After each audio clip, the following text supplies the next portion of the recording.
I do this for my sister, my wife and my kids, cause they part of the team. I do this for all the naysayers and haters who made me one of the greatest. I know it kills you inside, that's why I do this for you. I do this for the naysayers who I've only seen from time to time in my dreams. I do this for you. I do this for my mother who's finally clean, no longer a fan. I do this for you. I do this for my sister, my wife and my kids, cause they part of the team. I do this for all the naysayers and haters who made me one of the greatest. I know it kills you inside, that's why I do this for you. I do this for the kids who sit a bit outside the mix, who maybe cope through humor just to fit in for a bit, who never let the world know when depression's setting in. To all of those who know you, that impression don't exist, and it ain't counterfeit, it's just a way to counter it. I'm living things I dreamed about, I still encounter it. It ain't something that a cigarette or alcohol can fix, but all because of it, I flipped it quick, went on to write some hits. This a success, off another breath. This the first step in searching to be nothing less than be the best in what you do to prove there's strength in being you. Learn so much in chasing dreams that I never would in school. Depends on where your passion lie, just no passion never lie. Life presents distractions, but your actions have to fortify. The things that you believe in have to scream it like a battle cry, and leave the ones who didn't looking stupid while they're asking why. Couldn't lie, I really do this for the ones I love. Those who treat the music as a vice and lyrics like a drug. Those who need advice on how to lift their spirit high enough to break out of the box they make of lives they know aren't good enough. Just because it's how it is don't mean it's how it has to be. This is what the uninspired testifiers fail to see. Jealousy results from being that which others fail to be, and if it means you're not with me, that honestly sounds fair to me. I do this for my father, who I've only seen from time to time in my dreams. I do this for you. I do this for my mother, who's finally clean, no longer a fan. I do this for you. I do this for my sister, my wife and my kids, cause they part of the team. I do this for all the naysayers and haters who made me one of the greatest. I know it kills you inside, that's why I do this for you. Do this for my mother, she'll be working for the summer. Do this for my father, cause these days I often wonder what my life would have been like if I was not adopted. To grow up in a home where I was treated like a problem. I don't know, it's just a guess. Your guess probably good as mine. Lucky that I grew up in a home that wanted me to shine. Lucky that I grew up around some mountains we were taught to climb. Without that inspiration, I don't think that this would be my life. Do this for my friends who've scattered all across the country now. I'm out in Sweden walking back through life so I can write it down. Make a living off the sound, so crazy to say out loud. I'm the biggest thing since Travis Rice to come up out the town. Sorry, gotta stunt a little. Used to have my dreams belittled, but it's all a part of it. I know people's minds are fickle, lines between reality and dreams I blur like faded nights. Come up been so good for me, I wish that I could make it twice. I do this for my father, who I've only seen from time to time in my dreams. I do this for you. I do this for my mother, who's finally clean, no longer a fan. I do this for you. I do this for my sister, my wife and my kids, cause they part of the team. I do this for all the naysayers and haters who made me one of the greatest. I know it kills you inside, that's why I do this for you. Yeah, shout out to my pops. Thank you, man. I do this for you. Hey, y'all, if it sounds like we're rocking a little louder today, it's because we are. Beautiful Miss Kim Jones and I got my speakers to work. I've had these computer speakers for a long time, and I finally put the work in and got them to work. It's amazing. It just gives it a different vibe here at the house. We've been bumping music. When I told my girl, hey, let's see if these speakers work. Hook up your Bluetooth to the speakers. She's going to play a song for me. And I was like, all right, maybe she's going to put on a song. You know what the beautiful Miss Kim Jones put on? She said, all right, let me put on a song. She's not playing with you. She put her playlist to go. First song came on. Rump Shaker. Rex and Effects Rump Shaker came on, and the house started rocking. We got bass. She's like, oh, my God, this sounds great. It was bumping. She put on Rump Shaker, y'all. Shout out to Kim Jones. All right, we're here. It's Friday. You guys know the deal. It is PAC12 Friday. We are here to talk about PAC12 teams and PAC12 teams only. I've been putting them off all week. I've been telling you that's not a PAC12 question. That's not an SEC question. Come back Friday. Well, we're here. Thank God it's Friday. We already had our pizza. Kim went out and got us some Marco's Pizza. Hey, I'm putting in a plug. I'm not getting paid. Shout out to Marco's Pizza. Your sausage is amazing. Pause. But I'm letting you know, I love everything about the Marco's Pizza. Shout out to Ash. She eats all the crust.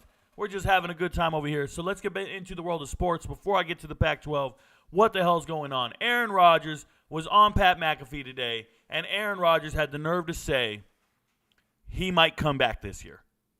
He might come back this year. So immediately I go, okay, he's suffering from an Achilles, and he's suffering from amnesia because he must have forgot that he's 39 years old. There's no way in hell he's coming back this year. You can't recover from injuries, guys. I'm telling you, I'm 40. I work out, I get sore 3 days later.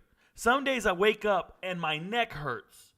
And when you were younger, you can wake up, maybe your neck hurts because you landed on it funny, you went up for a dunk and you landed on your neck. You know, you're doing some athletic shit. Maybe some box jumps and fell off. Whatever you were doing and your neck hurts. You know why your neck hurts when you're 39 or 40? You slept wrong. That's why your neck hurts. You slept wrong. That's it. You were just like, and then you wake up, you're like, man, my pillow was out of place and I'm messed up for 3 days. You'd be like, don't move too fast. You're driving. You don't even want to look to the left or right too fast. You'd be hurting, bruh. This guy is delusional if he thinks he's going to be back in 4 months. I know he has special treatment. I know he does things with other people. I know he's that kind of guy. Like, he's the type of dude to walk into a tent and say this is all municipal or not municipal, municipal, like the court, medicinal. Like he's going to give you he's going to go to gas stations and take every pill behind the counter and be like, yeah, this Spanish fly will have me acting right. Bruh, he's tripping. He will not be back. So I did a quick Google search. What's the fastest you can recover from an Achilles tear, an Achilles injury? Because he just had surgery on Wednesday. Well, the fastest you can recover, you can get back to physical activity after 4 months. 4 to 6 months is what it says. Somebody better let him know. 4 to 6 months is February. So unless the Jets are in the Super Bowl, what is he talking about? And if they're in the Super Bowl, we ain't benching the starter for your busted old ass. Like that's it, man. Aaron Rodgers, get realistic. Get realistic. Next headline you see here, Alexander Mattison got a bunch of racist messages on Instagram. He posted 2 screenshots of them. He fumbled last night, and some of you morons and you idiots, you trolls, write some of the most ridiculous things in the comments, and they wrote to him in a very aggressive and inappropriate manner, dropping vulgar racial slurs and telling him to go and unalive himself. Here's what I'll say to you guys, man. I'm not an NFL football player, but the amount of hate I get in my DMs is so ridiculous. I can only imagine what an NFL player gets if he fumbles. If he fumbles, that's terrible. But does he deserve all the hate from everybody? No. If you lost your fantasy league opening week or second week, if you lose your fantasy game because of Madison, get the hell out of here, bro. You're pathetic. You're mad about losing? I can't believe what I just saw right now. I apologize. I just saw Ash scrape her bottom side on the carpet like trying to wipe off residue from her backside. Just so you know, I got to put this on the show, but it's okay. I just watched it happen. It was crazy. She knows she's wrong. She knows she's wrong. Nonetheless, Aaron Rodgers couldn't do that, y'all. He's going to be injured. But back to Alexander here. You fumbled. You choked. Shout out to San Bernardino High School. He's from San Bernardino. I'm from Riverside County, right next to each other. So I rep this kid, Alexander Mattison, a graduate from, well, not a graduate, but a draft pick in the 3rd round from Boise State. So shout out to him. I hope he does better. But everybody else needs to just calm down with the hatred in the messages and how they feel about people. Just let it go, bro. It ain't that serious. Shout out to LeBron James being named in a federal investigation for performance-enhancing drugs. I want to be clear. It does not accuse him of using performance-enhancing drugs. What it does is identify his manager, his business manager, Ernest Mims, and his trainer, David Alexander. Now, your business manager and your trainer are named in this whole thing. Business manager and trainer. But you didn't do any PEDs. We know. Your son also had a heart attack. But you didn't do any PEDs, and he's not doing any. It was a heart condition. It was a medical condition. Can we get there? How old is LeBron? Somebody do the math on that. Let me know. How is that man built the way he is? Hard work? They tell me he's got a $1 million nutrition upkeep on his body. All right, bro. All right. Everybody you know's in there. Braun's been on that list a long time. He's 38. He's been on that list a long time. Talk about desperate, though. You guys want to know about somebody desperate? How about Alabama? Alabama naming Tyler Buckner their starting quarterback. I already told you guys, Tyler Buckner is not him. Tyler Buckner threw 3 touchdowns and 3 interceptions last year for Notre Dame. The year before, he threw 3 touchdowns and 5 interceptions. He's never thrown more touchdowns than interceptions in his collegiate career. And now he's going against South Florida. He's going to be fine. Stay away from that line. Remember the spread was 32 when I made a video on it, and I was like, hey, take this spread. Alabama's going to beat him. It was one of my locks. Stay away from that spread. And I'm sure all the people in the comments of that video are going to be like, Rico was wrong. Rico doesn't know. Stay away from a 32-point spread. Stay away from it. Alabama's out here experimenting on their off week with quarterbacks. There's no business. There's no reason why Tyler Buckner should even be in the game. He's never played good. He's not good. And if he plays well for Alabama, it'll be 2 things. Number 1, it'll be everybody behind him, everybody that he circled around are good players, and he knows the offensive coordinator scheme, right? He knows Tommy Rees's scheme. Congratulations. But I still don't agree with this at all. I don't think he earned his keep. I like Jalen Milroe. I thought he gave him the best option to win. Ole Miss. DeSanto Rollins is suing Lane Kiffin in the school. It's a total $40 million. If you don't know, DeSanto Rollins is a defensive tackle for the team. He's been substandard. He's been injured. He's not very good. And the team just wanted to get rid of him. So they did what they've all been doing at these schools, is they went ahead and said, hey, let's get rid of this guy, send him on his way, and they had an exit meeting with him in the spring. And usually when they go to the exit meetings, now listen, when the kids get out of those exit meetings, they reach out to me. As soon as the exit meeting's over, they hit me up in DMs and say, Rico, my coach just told me I'm no longer going to be on the team. My coach just told me they're going in a different direction. What do I do? And I explained to them they have a couple of options. They need to go back to the school, find out if they're subject to a certain NCAA code or rule. I asked them, find out, are you still on scholarship? You can finish your degree but can't play football? Or did they say you're out of your scholarship? And we just have to get clarity there because this young man wants to pursue his football career. I give them all advice. And as they reach out to me, every now and then they have this harsh reality where they're like, well, I read online that I can't lose my scholarship for my athletic performance. And it's like, this is true. You won't. You'll lose it for other things, like missing meetings, missing team meetings. Your positions coach will call a team meeting and forget to text you. You will lose it for being late. You will lose your scholarship, or more importantly, you won't lose it. It's an annual renewal, and you seriously, excuse me for a second, I have somebody spamming my chat, and it's annoying the hell out of me. Moderators, please don't let that happen. Just mute. That person has no reason to even be here. They bring nothing to the show. Thank you. Sorry about that, guys. The point is you when you go to an exit meeting and they tell you, hey, you're not going to be here anymore, you have to think about it. Where am I going to go? What am I going to do? Do they want me here? Well, in this case, that young man said, I'm not transferring schools. DeSantos Rollins. He said, I'm not transferring schools. I'm staying. So now Ole Miss had to decide, what do we want to do with this?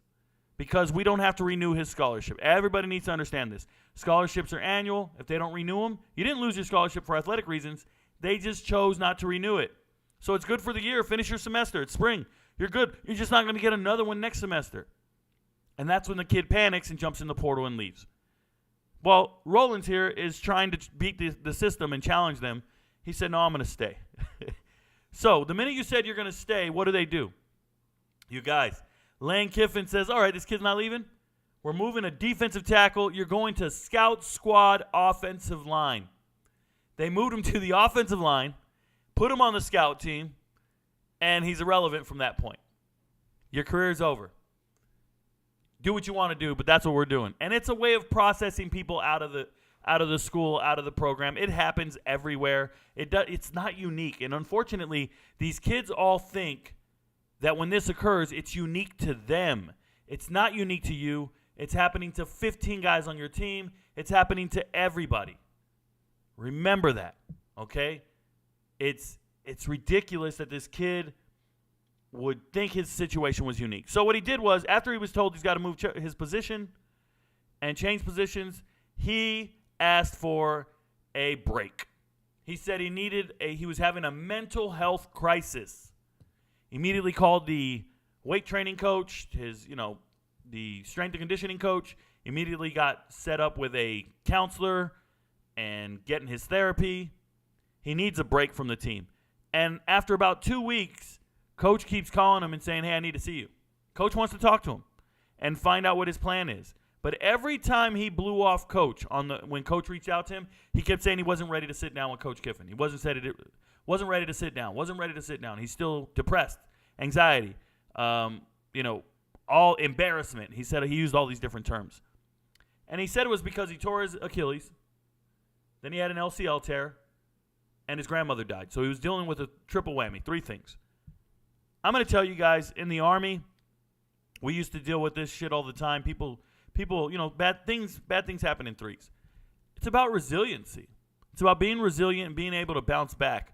But if you're a child or you act like a child, you have no concept of being resilient. It happens in the military all the time. You have one failure and you're just done. You just shut down and we need to kick you out and you're not here anymore. Those are those guys who are at the VFW right now talking about, I served 4 years, man. Yeah, I was a truck driver. I served 4 years. I used to be 88 Mike. I don't even like having conversations with those guys because they don't understand the amount of turmoil and failure you have to overcome to have a career in anything. Not just the military, but on a football field, on a football team. Do you know how many times things aren't going to go your way? Especially if you're not a Heisman Trophy caliber player, an All-American caliber player. You know how many times you're going to get benched or taken out of the game, or maybe you got a penalty. Things just aren't going to go right. So you go out there and you make these claims and you say these things you're dealing with, and the team gives you ample resources and ample time to address them. And then you try to illegally record the coach. Now, it's not illegal, but you try to go and record the coach. And when you record Lane Kiffin, it's just like the kid with the whole baseball haircut coach. Remember that one? That scandal that happened 2 weeks ago that everybody was up in arms about but don't give a shit about anymore today? Because you care about something for about 48 hours and then you move on to the next issue you want to have fake outrage on. People ask me, Rico, why don't you care about these things? And I tell people the same thing every single time. There are 7 billion people in this world. I'm not the only competent person in this world. So I don't have to pretend care about shit to try to solve it. Like, we don't all need to get up and march right now. We don't all need to get up and address an issue or a problem. We can just let the problem be. Somebody else is addressing it. Somebody probably more qualified, somebody more relevant, somebody closer to it. You know what I'm saying? So, if you all pretend to give a shit about something, then you just spread yourself thin, and we don't necessarily know what you are contributing to solve in this world. And I'm saying that as a soapbox moment. This is why I don't care about global warming, or I don't care about starving children or feeding the homeless. Somebody else is addressing that problem. I don't need to sit here every day and have fake outcry about it. I just don't. I don't need to wake up in the morning and worry about all kinds of shit that's going wrong all over the world. I know what I can impact. I know what I need to be worried about. And that's the way I go through my life. So with that being said, right, people don't want to hear this. People don't want to hear this. People want to go through life and pretend to be mad that some old white lady was being rude to somebody in a restaurant. And they'll spam it everywhere. Oh my God, find out where she works. We need to do this. This is a cancel culture right here. We need to stop this. We need to stop. No, you don't. You need to feed your damn kid and shut up and get to work on time. Do what you do to contribute to society. I can't stand this shit. So when people read this story about Lane Kiffin, the only thing I see here is a college coach who was worried about maintaining his team, winning on the field. He needs to put the best 85 guys on scholarship. This is not one of his best 85. This dude ain't fit to come to work. You're not fit for duty. When I'm in the Army, right, and I'm a senior leader in the Army, and I see a kid who's dealing with mental health concerns, we got the resources to help him out. But at some point, I got to look at him and say, you're not fit for duty. I need to command refer you and send you home. And I hope you get all the services you need, but that ain't got shit to do with my front line. That ain't got anything to do with the combat readiness of my unit. So when I look at Lane Kiffin, and I go, man, all he's worried about is a business. Because when Lane Kiffin starts losing games, nobody's going to go, well, he had to keep kids on scholarship because they're going through things, because their grandmother died, because they went through injuries. None of that shit's going to matter. Did you win games or not? So everybody needs to focus on what Lane Kiffin's role is in this world. In this world, his role is to lead players on a field. And this guy's not going to see the field. And he's just pulling this card. Now, he's suing for racial discrimination, gender discrimination, and he's saying he's depressed and everything. Guys, be depressed. Be depressed. You still got to take your depressed ass to work. You don't get to just quit. Anybody ever been at work and been fed up? You ever been yelled at by your boss? You can't just walk out and say, yo, I need 2 weeks to clear my mind. You can't fire me. Yes, we can take your 2 weeks. Go clear your mind. But when you come back, bring all your shit, bring a box with you, because you got to clean all this shit out. You don't contribute to us. I was a first sergeant for 3 years, guys. I was a first sergeant for 3 years, and I would go to work, and there were days where I had to push away from the keyboard and say, oh, my God, there's just too much going on. I'm maintaining 100-something people. I can't do this real quick. I gotta breathe for a second. But you know what I couldn't do? I couldn't just roll out and never come back. And then every time my boss called me and said, Rico, you need to come in. You need to come in. Guess what? Oh, no, I can't right now. I'm having a mental crisis breakdown. You can do that. Go see your therapist. Go get your help. But we still need somebody in this seat. We still need somebody leading this team. We still need somebody as a first sergeant. I see in the comments here, bro, it's football, not a drill sergeant. Bro, I'm not a drill sergeant. I'm a first sergeant. Drill sergeants stand at parade rest to talk to me. That's real. Okay? There ain't a drill sergeant in the world that talks to me freely. That's real. I'm not gassing you. I'm being real with you.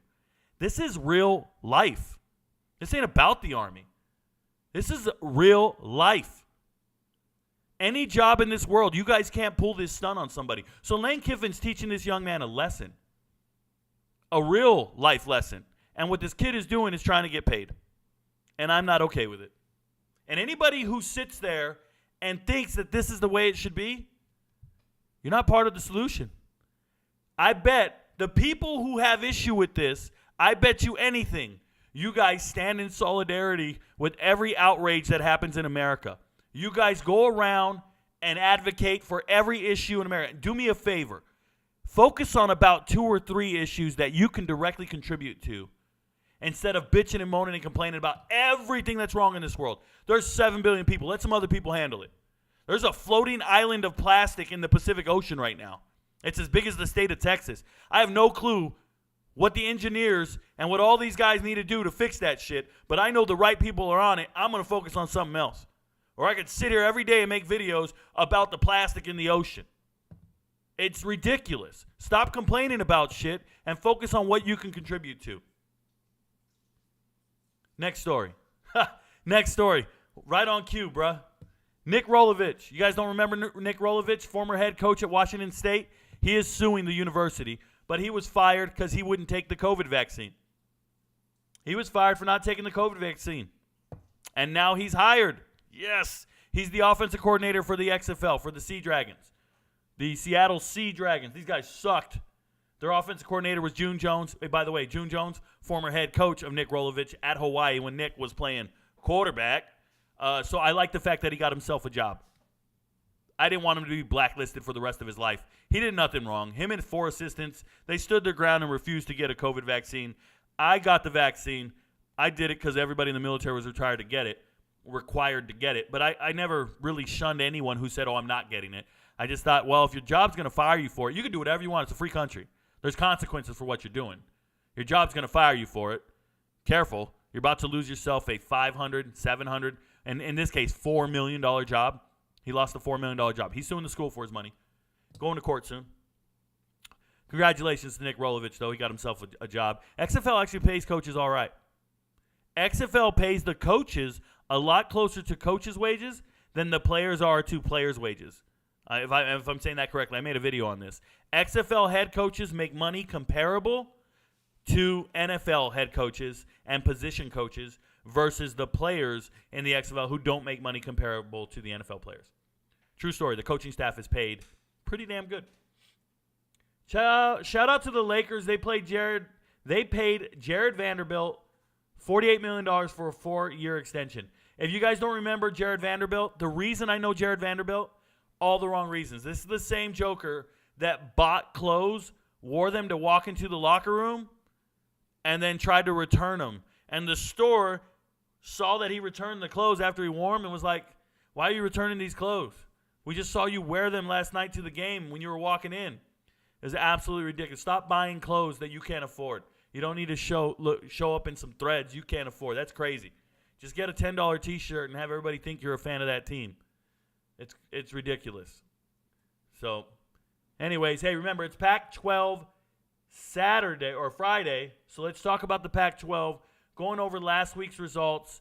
USC stomping out Stanford. Thoroughly impressed with what Caleb Williams did. Shout out to him once again. But more importantly, holding Stanford to 10 points is impressive.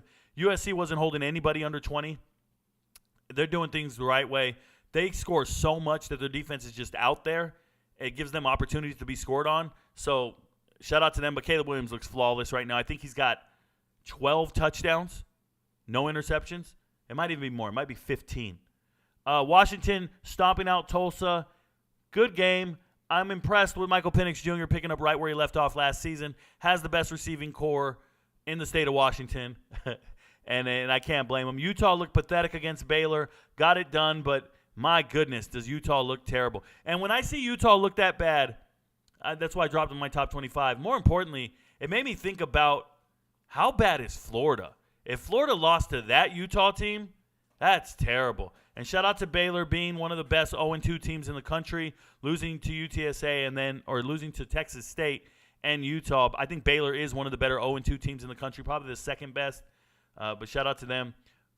Texas Tech, the best 0-2 team in the country, losing to Oregon in heartbreaking fashion. It was a close game, a lot of scoring going back and forth. But one thing about it is Tyler Shuck should not be leading that team in rushing. They are running designed draws, designed run plays for this guy. I don't get it. They got running backs. They got other players. Use them. Shout out to Oregon State, crushing UC Davis. They use this game to play a lot of backups, and they just kind of sharpen their knives and do what they do. I love Oregon State's team. They look poised to really be a top 10 team by the end of the year if they can just keep winning. Washington State beating Wisconsin. It wasn't as close as it looks. I liked Washington State from beginning to end. Everything about Cam Ward is real.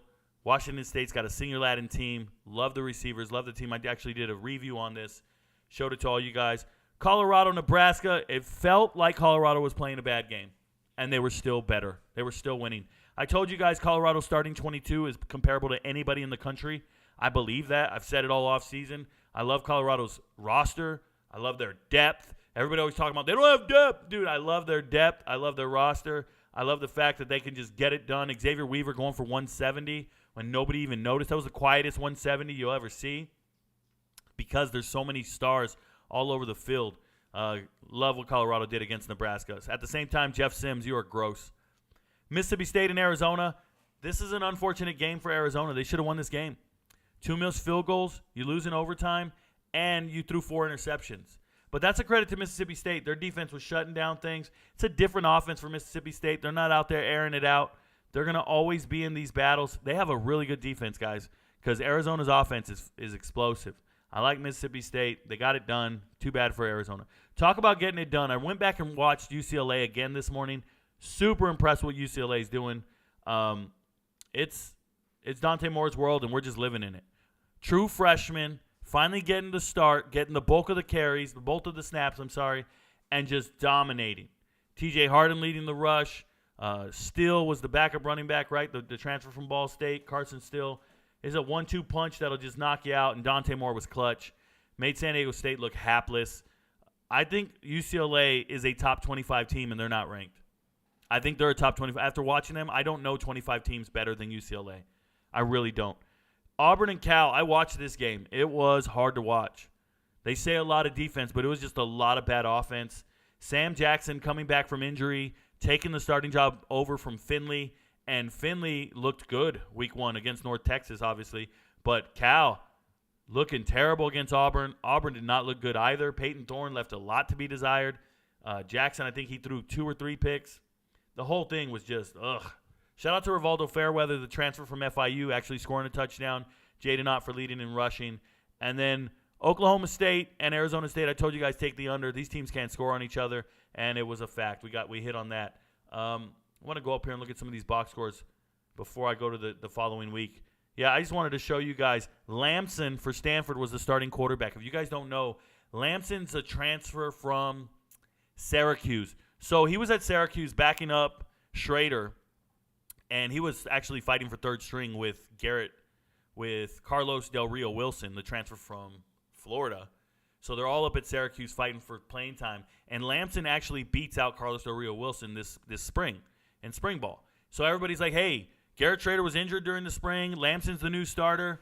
And Lamson takes the fact that he won the quarterback battle and just jumps in the portal and says, I'm out. I won the battle. I'm second string. I'm leaving. And he jumped in the portal to go be the starter at Stanford. Now, he didn't win the battle at Stanford, but he got this game. He got to start in this game. He did not look good. USC's defense is mean. Marshawn Lloyd is now the star back there. He looks explosive. He looks great. But, man, I'm hoping Lamson gets his feet under him. I'm always cheering for these second-string guys, these under-the-radar guys. This is one guy I'm really pulling for, so that's why I wanted to show you guys that box score. No one would talk about it, but I will. Shout out to Tulsa having to go to a third quarterback because the freshman that they were starting that game got injured. Remember, they had Braylon Braxton, gone, Williams, gone, and here we are at Fuller.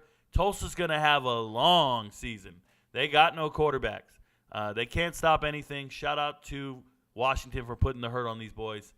It's a pretty big deal. Once again, UCLA looking beautiful. Dante Moore, 17 for 27, 290, and 3 touchdowns. They just have a great team. And the defense nobody's talking about. One thing that they have, former Navy head coach Ken Niamalatova, whatever his name is, you guys know Ken, and he was coaching at Navy for like 14 years. Ken got fired from Navy. He's now a advisor to UCLA, just teaching them leadership traits and skills. I think he's an invaluable thing, and it's really paying off. They got internal leadership on this team, subordinate leaders. It's really awesome. I love what UCLA is doing. Shout out to Chip Kelly. I hope they keep it going. They just look like a team I can cheer for this season. Look at that stat line. Yeah, it was 2 interceptions, 14 for 27. But as bad as Sam Jackson was, Peyton Thorne was worse.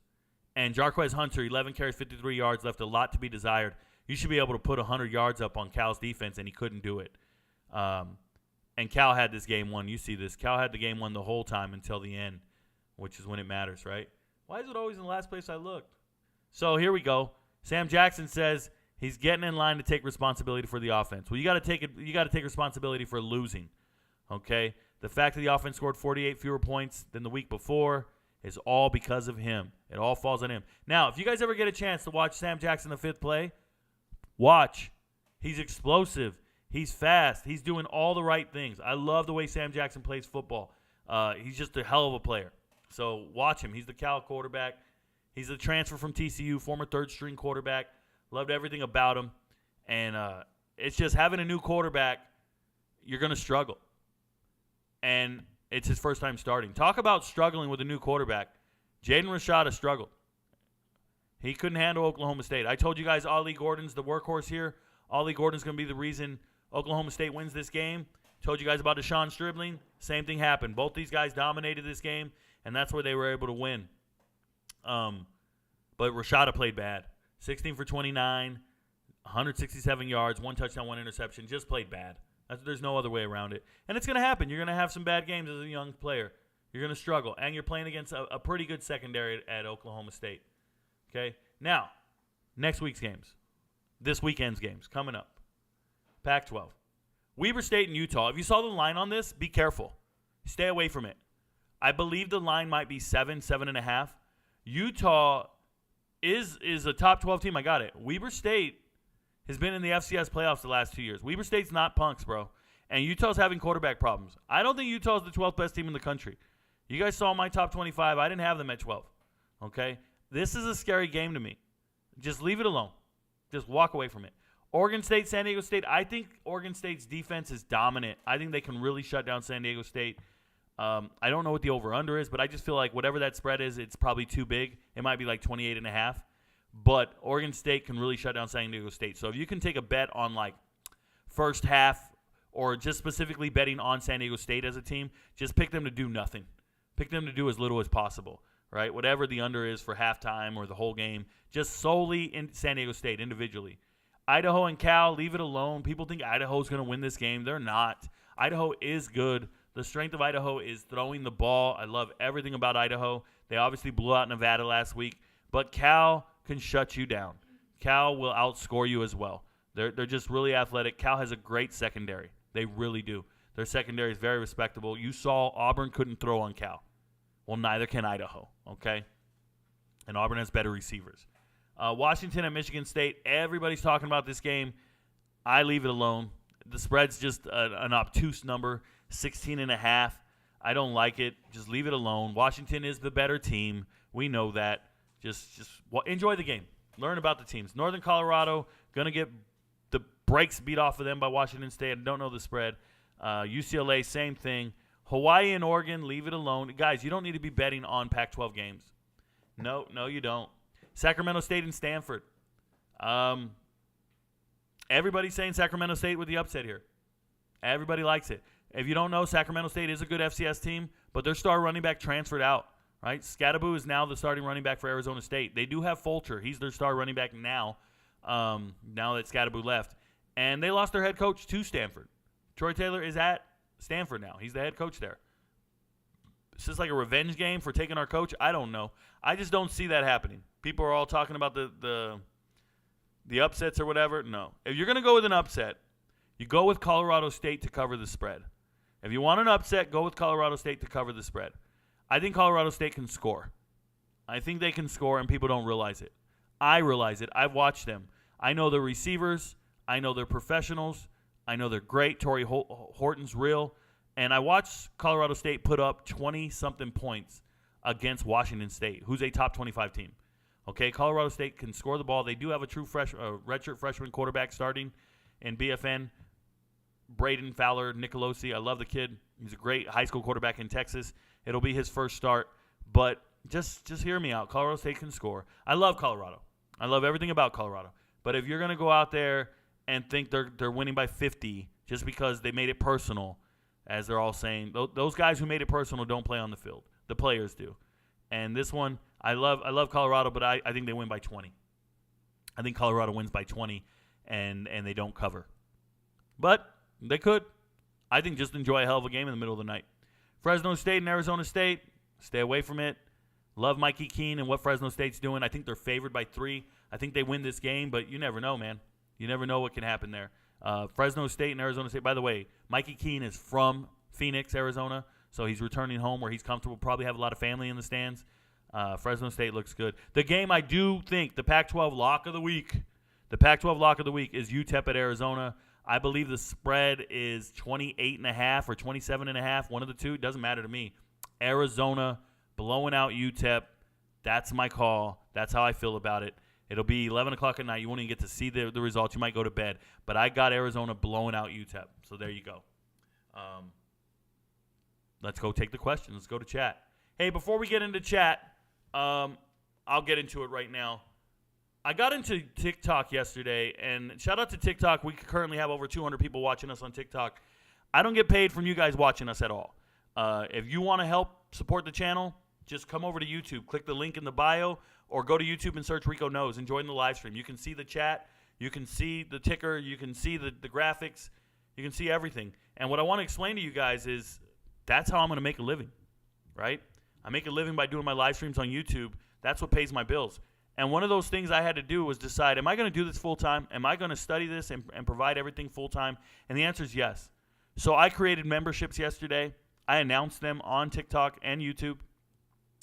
Shout out to my followers and my supporters. Every last one of you guys went out there and started supporting him. Now, the haters took the time to go write a comment. People saying stuff like, Rico doesn't know, I'll never pay you, you don't know shit, you're this, that, you're a scammer, you're this, that. Everybody saying everything they ever wanted to say. But my supporters, I appreciate you. The MVPs, you guys are everything. Everybody needs to understand that. So what I started doing was putting all my locks and providing MVP-only videos on YouTube. Now, all the MVPs can see those videos. They're locked out for everybody else, and it's just me discussing every single game. So if you're in the comments and you're like, Rico, what do you think about this game? I'm probably not going to answer you. I'll still make 3 lock videos a week. I'll still give you guys my rundown of what I think for the week in videos on TikTok, but I'm not going to break down every single game. I'm not doing any of that. So how do you get MVP? This is the problem we were having last night and this morning. So to become an MVP on the channel, all you need to do is go to YouTube. On the homepage, there's a subscribe button. Hit subscribe. Then there will say join. The subscribe button will say join instead of subscribe. And when you hit join, you'll get 3 options. You can be a minion, you can be a roughneck, or you can be an MVP.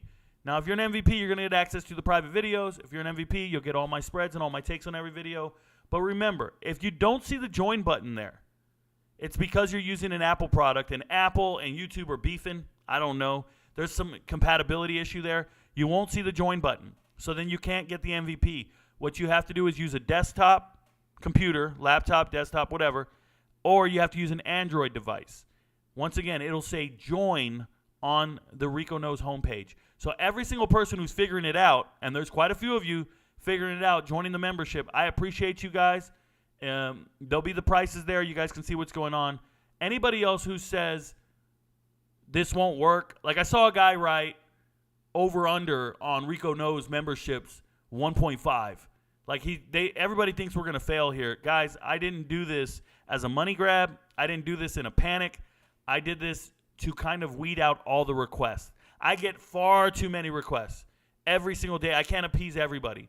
So instead of doing that, what I can do is a regular ass video in long format and just start talking and put all my list in there. And one thing I did for the picks is, if you're an MVP, I gave them my top 10 picks for the week, put them in order by confidence, explained why I would do what I did. So I appreciate them, and that's what I just wanted to give you guys a shout out. So every single day, I'm going to push for that membership package. It becomes residual income for me and enables me to do this for my entire life, where I can sit here and study so you don't have to, right? Now, I'm not telling you what to bet. I'm providing you with information. I'm providing you with data and detail. You guys bet what you feel comfortable betting. You guys make the decisions you make. You can go against it every single day for all I care. But don't blame me if you're losing. Be smart. Lines change. Circumstances change. I made a video telling everybody take Bama in the spread, and then they changed the starting quarterback. Guys get injured on Friday and Saturday.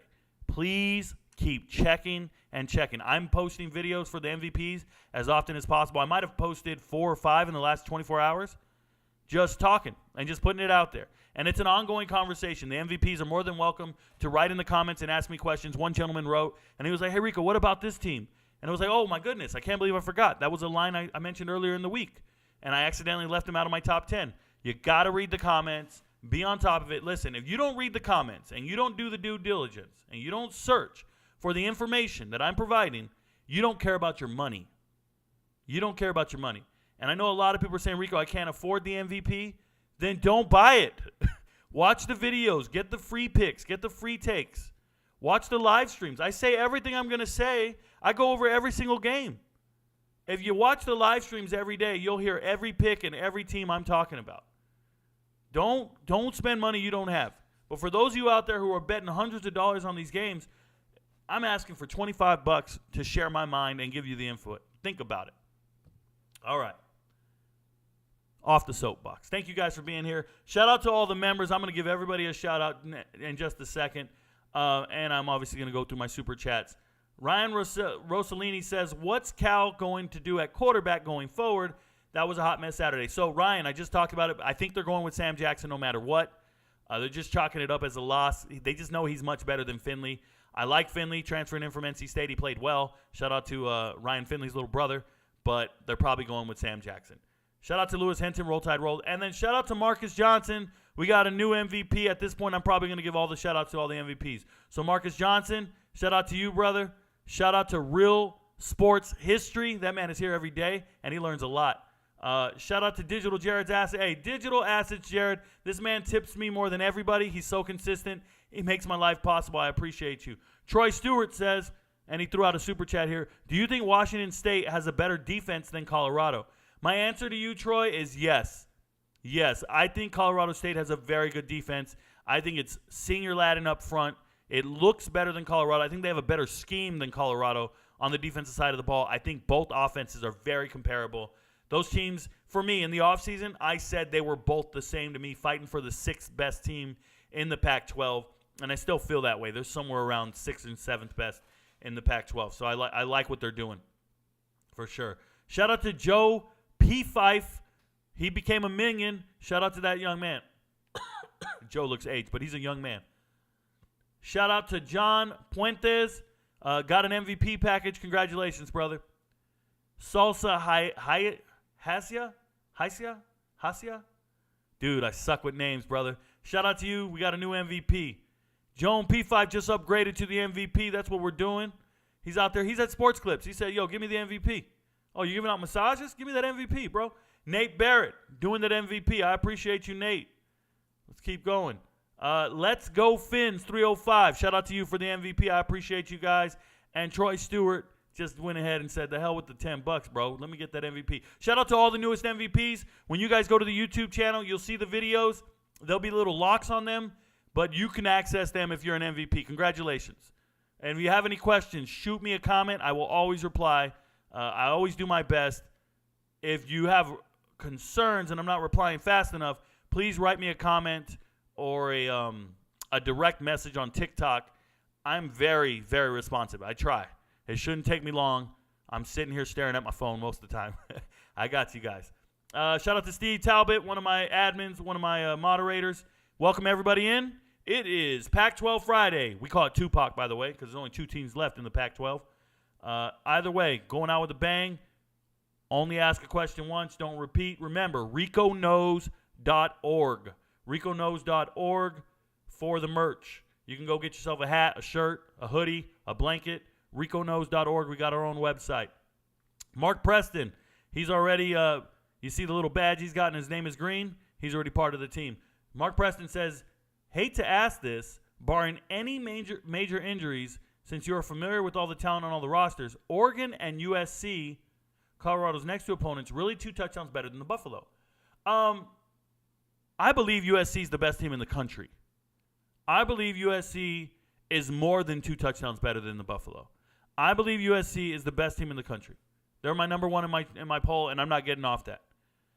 USC has NFL football players on that team, and they're touching the ball every play. Like it's real. Oregon, they look like a very talented team. 2 touchdowns better than Colorado. I might take the spread. I might take it just out of loyalty, right? Out of sheer loyalty and ignorance, I might take the spread, and I'll take the loss. But it's just understanding that I value the transfer portal. But if you want to talk about 2 teams that were built in the transfer portal, USC and Oregon are 2 of them. Oregon's 2021 recruiting class is missing 13 guys. They're all gone. They're hitting in the transfer portal. Shout out to Sean Papke, the newest MVP. I appreciate you, brother. Making it possible, you guys. We're going to do something big. Get the picks and hit. Any thoughts on the Lemoist name being named in the PD federal investigation? I already touched on it. It's just LeBron's trainer and manager. It's not him. It's just his business manager and trainer. It's definitely not him. Yeah, you know how I feel about this shit, man. Guilty by association. Who do you kick it with, bruh? Who do you kick? You didn't know? You didn't know they're the PED guys? What other athletes do they hang out with? I'm just curious. Shout out to Jason Knobel. Is it Knobel or Knobel? I'm thinking it's Nabel. Nabel. Cable. Jason Killer Nabel just became an MVP. Shout out to you, brother. Excuse Pluto. I'm sorry. Did Andres already talk? Yeah, Andres already talked, right? No, Andres. What's his question? Andres is an MVP, by the way. He says, what up, Rico? Out to dinner with the girl. Oh, he's got a girl? Word. Where y'all out to dinner, bro? Right now. But one question. We've been talking a lot about the Pac-12 offenses, But can you rank the Pac-12 defenses off the top of your head? Off the top of my head, the number one defense in the Pac-12 is Oregon State. Number 2 is probably Utah. 3, UCLA. 4, USC. 5, Oregon. 6. Oh, no. Holy smoke. Start all over. Number 1, Washington. People don't know Washington's got a hell of a defense. Washington. Then 2, Oregon State. 3, Utah. 4, USC. 4, UCLA. 5, USC. 6. Yeah, that's how I'm feeling. And then I'm going Washington State, Colorado, Arizona State, Cal, and Stanford, right? Something like that. Rico, do you think with Stanford and Cal joining the ACC, the American Coastal Conference, the All-American Coastal Conference, yeah, what about it? They might be able to recruit better and become more competitive. Not necessarily exclude Puto. First and foremost, Stanford has always been very competitive, and so has Cal. Like, they're competitive in sports. They win national titles and all kinds of shit. Stanford's had an amazing basketball team many, many years, right? They're competitive. Stanford's beaten USC. Jim Harbaugh and them boys, they were great. David Shaw and them were good. Everybody's good. Here's the problem. They have high academic standards. They're probably the most successful high academic standard teams in the world. Who's better than them on the globe with academics and athletics? I don't know anybody better than those two teams. It's going to be hard to recruit and convince people to want to play against the ACC, though. There's no rivalries there. You're not going to have the same TV deal as the Big Ten. It's going to be hard, but it's not hard for them. They recruit based off of academic prowess. They get some of the best players in the country just saying, hey, we're going to give you a scholarship. You want to graduate from Cal Berkeley or Stanford? That's real. I don't think the conference affiliation is going to improve them at all. Evan Kramer says, Rico, if what's left of the PAC merges with the Mountain West, is the Power 5 no longer a thing, or do we consider that conference the American or Sunbelt Power 5? So, Evan Kramer, none of that happens. The Power 5 is determined by bowl agreements before all of this realignment, right? So all the New Year's Six bowls agreed that they would take the conference champions from the following conferences, and then the highest rated conference champion in the sixth conference over here. So there's bowl agreements like the Rose Bowl, which doesn't exist anymore. The Rose Bowl will no longer pair the Pac-12 champ and the Big Ten champ. The last time the Rose Bowl ever occurred was last year. The last Rose Bowl's already happened, and it's never going to happen again in the way it was supposed to. Because moving forward, the Rose Bowl is just going to be a part of the playoffs anyway. So it was only going to host a playoff game of some sort moving forward. So the Rose Bowl's dead, right? And that's the problem, is when they determined who's going to the playoffs for the 12-team playoff, they said the top 6 conference champions. And that's why there's Power 5.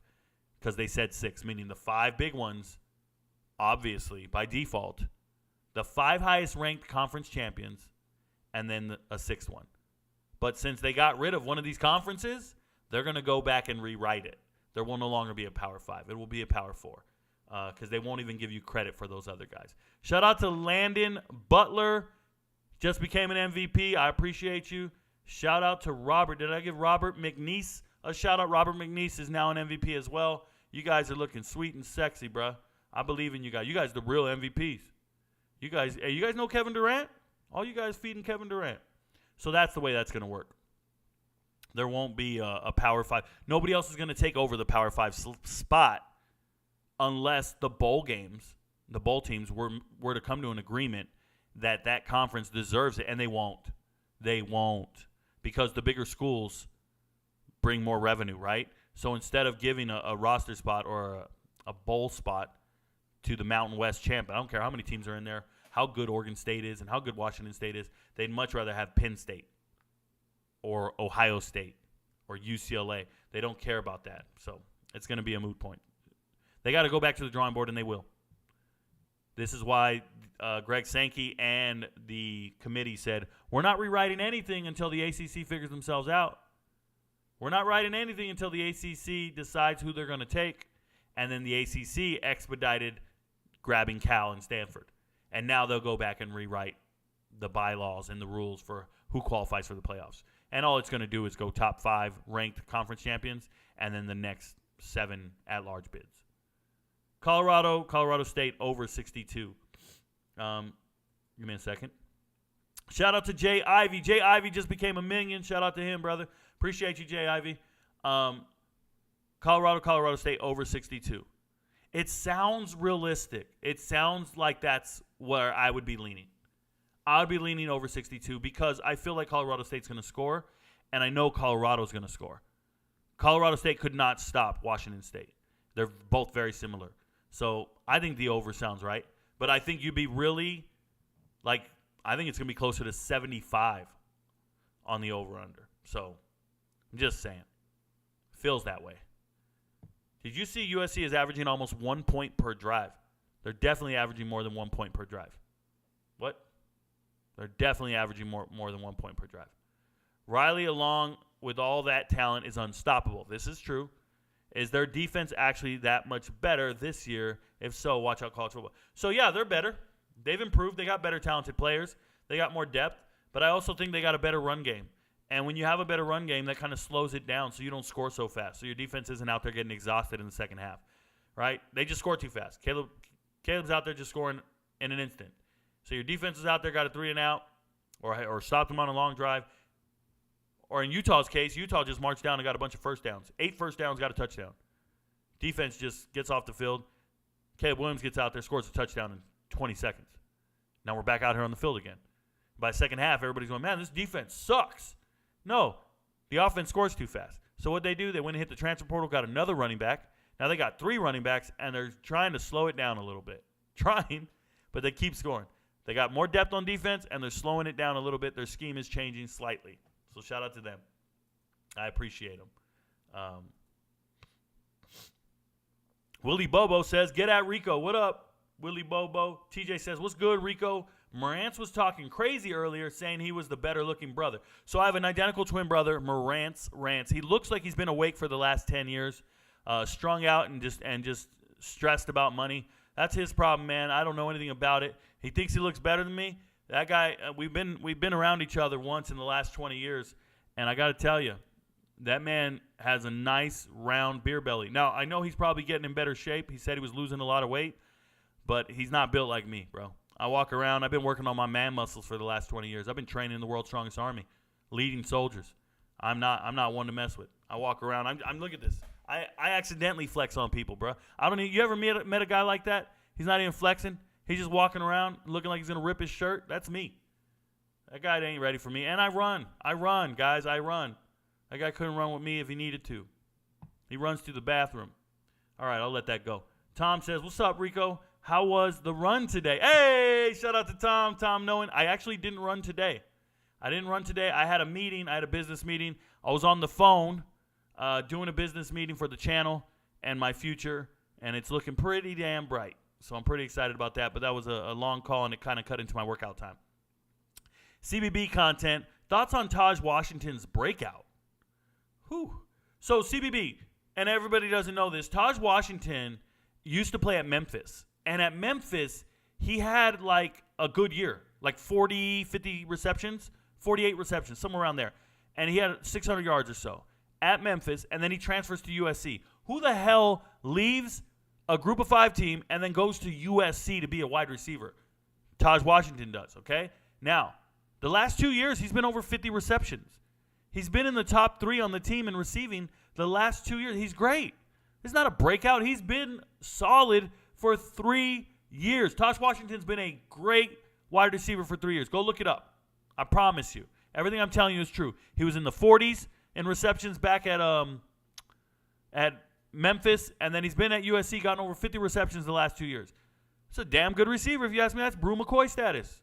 There's a reason these receivers are transferring out of USC. There's a reason Bryant is at Oregon, Ford is at UCLA, C.J. Williams is at Wisconsin. There's a reason all these 4- and 5-star dudes had to leave. Taj Washington, he's good. There's no breakout here. He's been known goods. Riquito Conquito. I'm OSM. What up, I'm OSM? Riquito Conquito. I like it, bro. I know. No Quito? Okay. Los says, how you feeling about Washington this week? Ready to see if MSU about anything? Well, Michigan State leads the whole conference in rushing and passing. But I don't think they're about it. I think Michigan State has a decent defense up front, but they don't have the defensive backs to run with Washington's wide receivers. Now, is it going to be the blowout that everybody's anticipating? We'll see. I know Jeremy Bernard wants to get in this game and give him a piece of his mind. Former Michigan State wide receiver just transferred to Washington, so he's playing against his old team. But I haven't made a video about this and told anybody to go any which way because it's one of those games I don't feel 100% about, so I wouldn't even give you a recommendation on it. But it'll be fun to watch and learn about these two teams. We're going to find out if Michigan State's real. We are. Willie Bobo says, I want to give a shout-out to all the MVPs, players. Much love. Shout-out to Willie Bobo. Just promoted Willie Bobo to be an admin. Now his name's in lights, so now he's in color. Shout-out to him. TJ says, make sure you hit that like button for our boy. Hey, guys, once again, if you're in the chat, we got 160 people in here. I got 150 watching on TikTok. What are we doing? We got to hit that like button, y'all. Before you come into this show, please hit the like button before you enter. It helps the algorithm, keeps the channel growing. We just hit 8,000 subscribers. My goal is 10,000 by November 15th. That's my goal, 10,000, another 2,000 over the next month and a half. Let's get it. We're trying really hard, making content, always posting. I got over 1,000 videos on YouTube now. Don't ask me how many I got on TikTok. Guys, there's nobody working harder than me. Nobody working harder, I promise. I'm trying. Rico, I just subscribed, brother. Shout out to Trey Washington. I appreciate you. But if you subscribe, Trey, your colors ain't right. Your name isn't in lights. So I don't think that's right. You subscribe to the channel on YouTube. I appreciate you. Thank you. I thought you meant membership-wise. Fear not, I'm here. What up, Marco? Marco's here. Fear not. We got the Marco Polo. Okay, J2 to B says, hey, Rico, after that pitiful performance from ASU against OSU, do you think the poor performance is more of a player issue or a coaching issue? I think it's neither, J to the B. I think it's continuity. I think they're just all getting to know each other. I think you've got a first-time coach, a first-time quarterback, first-time running back at the Power 5 level. You just got first times everywhere. You put it all together, and it's not going to instantly hit success. Now, at the same time, you're playing Oklahoma State. That's Gundy, bro. That's a guy who knows what he's doing. He's got his whole team together. They've been around for many, many years. You're not going to walk in and take their lunch money like that. And it's unfortunate. Give Arizona State another 2 years. Not 2 weeks. They've been at this thing for 2 weeks. This is Coach's second week, and you want to know if it's his fault or the player's fault. It's been 2 weeks. Not everybody's Colorado. EMT724 says, yo, Rico, I didn't know you knew who AK is. I've been listening to him for like 5 years.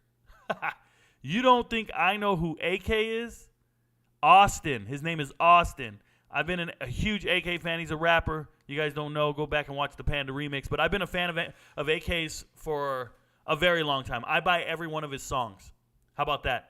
I buy every one of his songs. He releases a new song every 2 weeks. The flood is coming. Matthew Torasilis says, what the hell happened to Washington against Tulsa? Because they didn't cover the spread.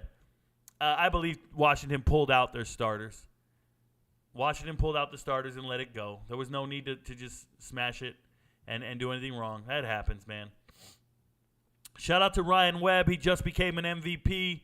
Ryan Webb making my life possible. Thank you so much. Good luck with the picks. I hope you get the information you're looking for, and we can do great things. All you guys becoming MVPs. I know it's just for the picks, but I do appreciate you guys watching all my content, supporting the channel, watching me on TikTok and YouTube. It means a lot to me. Thank you so much, guys. It's how we eat, bro. TJ said, Teddy Riley, let's go. Shout out to Kim J. 6 minutes. 6 minutes, Dougie Fresh, you're on. On. Shout out to you, brother. Bear Down, Arizona. I'm OSM. I used to go to the zoo. I used to go to Arizona games. I lived in Sierra Vista, Arizona, about an hour southeast of Tucson. I love Arizona football. I hope it does great. I hope they go out there and rip apart UTEP. Shout out to them. Bear down. Nate Barrett says, yo, Rico, is Oregon State taking San Diego State to the woodshed like UCLA did? I believe so, Nate. I believe so. Do what you want with that information, but I believe Oregon State is going. Now, The line for UCLA was 13.5. So I told you take it, right? I told everybody, take the spread. But Oregon State's is 28.5. And I've told nobody take that. I'm just telling you, Oregon State's going to beat them, but 28 is a lot. That's a lot, especially for a team that isn't overly explosive, just very dominant. They don't do a lot of huge touchdowns, a lot of explosive plays. They just kind of hit you in the face with Damian Martinez and Deshaun Fenwick. Like, they just run you over. It's a little different. Roman Hempe, over yards tonight. Zach Essex. I think Roman Hempe's good for 100 yards tonight. I don't know what the over-under is, but I'm telling you, I think Roman Hempe's good for 100. He's a starting running back at Maryland. I think if you're doing prop bets for individual players, Hempe looks like he's good for 100. Theoretically. Pac-12 should stay. Shout out to you, bet on yourself. Finally, Pac-12 Friday. Go Buffs. Haha, so damn true. If the Cardinals get the number 1 pick, should they draft Caleb Williams or keep Kyler and trade the pick? So, Cade Cobbler. Nobody's trading this pick unless, I mean, you're going to get a king's ransom for it. You gotta draft Caleb Williams and get rid of Kyler. Kyler's not the answer. You sign him for way too much money. Fire the GM who did that and get him. Now, Caleb Williams' dad already said he's not going pro. Caleb Williams' dad said he's not going pro to play for that team.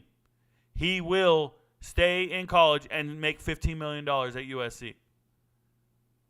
Sounds like a good deal to me. I think all of these college quarterbacks need to stay. You see how hard it is to make it in the NFL? Why are you leaving school early to go be second, third, fourth string? Like, what? Practice squad player. You can stay at your school and get paid your NIL and be the big man on campus. That's a real thing. Shout out to Pablo Parra. Pablo Parra just became an MVP. Shout out to you, Pablo. Thank you so much, man. You make my life possible. Thank you, guys. Christopher Hurd says, more like Aaron Rodgers is suffering from brain damage. I'll believe that. Sko Buffs. Shout out to you, Buffalo Breath. Buffalo Breath, bro. Hey, I made a video. I posted a video of a woman who had buffalo breath today. That woman was drooling on herself. That shit was gross. Connor DeLuca says Fresno versus Arizona State. Thoughts? Thoughts are that Fresno's going to win that game. That's my thoughts. But it's at home, and Arizona State just got their face beaten. I know they want to win this game. But Fresno just looks like it, and then Fresno struggles with Eastern Washington. So I watch a game like that. I don't bet on it. I watch that game, and I just want to learn about the two teams. I'm hoping Mikey Keene plays out of his mind because I'm a Mikey Keene guy, but I can't really go there, right? So I'm hoping Fresno State quarterback Mikey Keene plays great, but I watch Fresno State struggle with an FCS school. I leave it alone.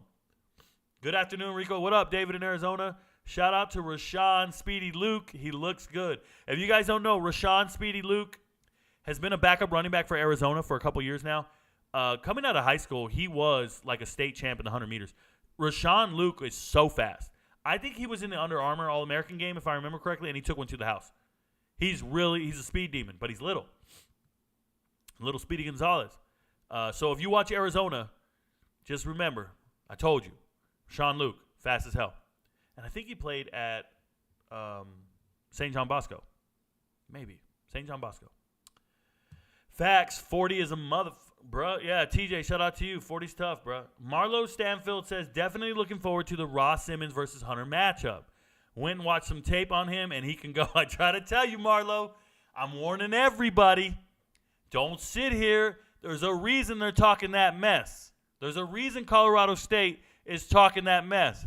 They know their receivers. They know what they got. That boy right there, Ross Simmons, he's from Inglewood. And if you're from Southern California, you're from Inglewood, you ain't no punk. You're not going to punk Ross Simmons. Ross Simmons is 6'3", 220, something like that. You're not punking this man. Starting last year, across from Torrey Horton. Torrey Horton is the real deal. Torrey Horton is a problem, and they know it. You know how they know it? Bartolo was his wide receivers coach. The Colorado wide receivers coach was the Nevada wide receivers coach. He used to coach Torrey Horton at Nevada. He used to coach for Norvell at Nevada. So Colorado coaches used to coach for this dude. He's flexing. He's punking these dudes. He knows. I'm telling you, it's going to be a problem. Get ready. I hope they all score. 4 says, haha, I'm 20 and get neck pain from sleeping wrong. There you go. Hey, I used to have my soldiers wake up with sore backsides. They would wake up with sore asses, bro. And I would say the Yeti must have visited you last night. And they would be like, oh, I'm really sore from the lunges we did yesterday. I said it wasn't lunges, bro. It was the Yeti. No, it was lunges. Your neck hurt? It wasn't because you slept wrong. Shout out to the Wiz12. The Wiz, I've seen you before, brother. Thank you so much for joining the channel. The Wiz, MVP. MVP. We should just be chanting MVP in chat every time somebody joins. That's awesome. What are some locks tonight, guys? Tonight, I've already put out my locks to my MVP, Zach Essex, and I've covered all the games that are going on tonight at some point during the week. Go back and watch the live streams. Stephen Guyette says, how does Stanford's defense compare to Oregon's? It doesn't. Hawaii put up 24 against Stanford. Can they put up 30 against Oregon? The total is 68.5, and I know Oregon can hang 40, but what would Hawaii to put it up? So, the reason Hawaii was able to score so much against Stanford is Stanford runs a 3-3-5 defense. And Stanford's 3-3-5 defense, their 5 defensive backs were all starting their first game. They had never started a game at the collegiate level. All 5 of them were backups last year. So they had never started because Stanford lost 5 defensive backs, 2 to the NFL draft and 3 to the transfer portal. These 5 dudes were way down on the depth chart. They're now starting for Stanford. Stanford's secondary is a liability. It's a problem. So people can score all over Stanford passing the ball. You saw what USC just did, put up 50 on them. Okay? Throwing the ball against Stanford is easy. It's not the same against Oregon. Oregon's got Evan Williams at safety. He's a transfer from Fresno State. He's a beast of a player. Okay? They got 2 transfers from Colorado. They got a Cal transfer. They got a good team. They got a good team on the secondary. It's not the same. That's why I said stay away from it. I don't feel like Hawaii can score that. I just don't. Just a heads up. J2 to B says, with as exciting and great the Pac-12 has looked this year, do you think that whoever wins the Pac-12 title and possibly even the Pac-12 runner-up makes the playoffs? Give me 1 second.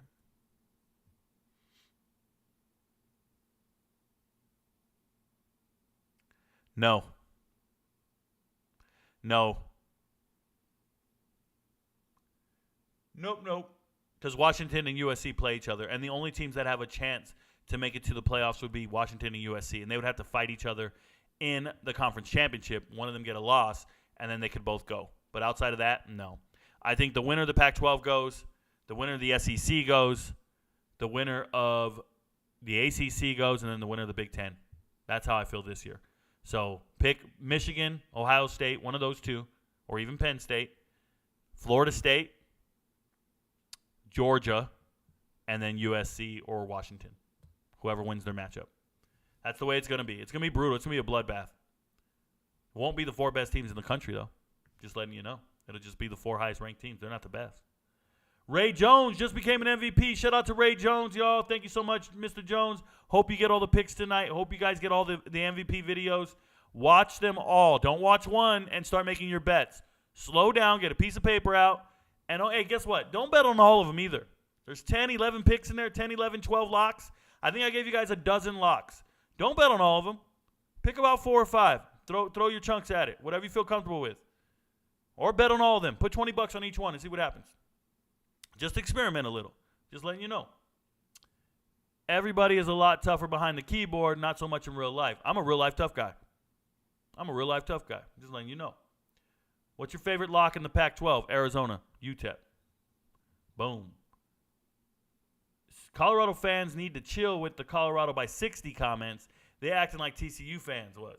They are, Marlo. Funny what 2 weeks can change. What's up, Rico? I know it's Pac-12 day, but I forgot what conference it was. But what was the receiver going in motion in front of the ball? I didn't see it. If it happened. I don't remember. Is there a highlight out there like that? I got to see that. That shit was in high school? A lot of FCS opponents for the Pac-12 this weekend besides Idaho. Which FCS teams have the best chance to keep it close or even win? Stephen Guyat, everybody saying Sacramento State. If we're talking about in all of college football, let me do this. We'll go over here. So it's a great question. It's fascinating, actually. No FCS here. Let's chill. Long Island doesn't stand a chance against Baylor. Central Connecticut. Hey, Central Connecticut's got a chance against Kent State. I wouldn't say a chance, but they're going to be there. Weber State's going to be there with Utah. Trust. I feel this way. No. Indiana State probably gets beat by Ball State. Probably gets stomped out by them. No.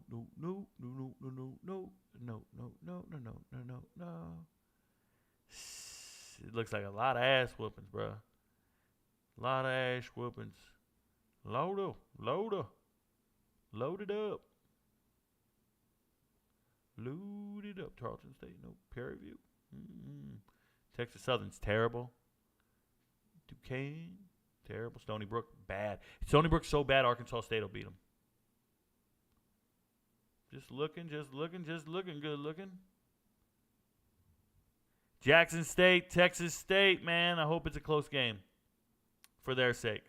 Yeah, it doesn't look like a good week for FCS schools. Last week I called some upsets, but it doesn't look like it this week. It doesn't. I don't think any of them are there. We got a guy, the Waddy Way. The Waddy Way is here supporting your soapbox moment from this Canadian who sees way too much of this bull junk. Nice. Shout out to you, Waddy Way. Thank you so much, brother. I appreciate you. You make my life possible. Thank you. Braun's name been on that list for long time. He's 38. Where there's smoke, there's fire.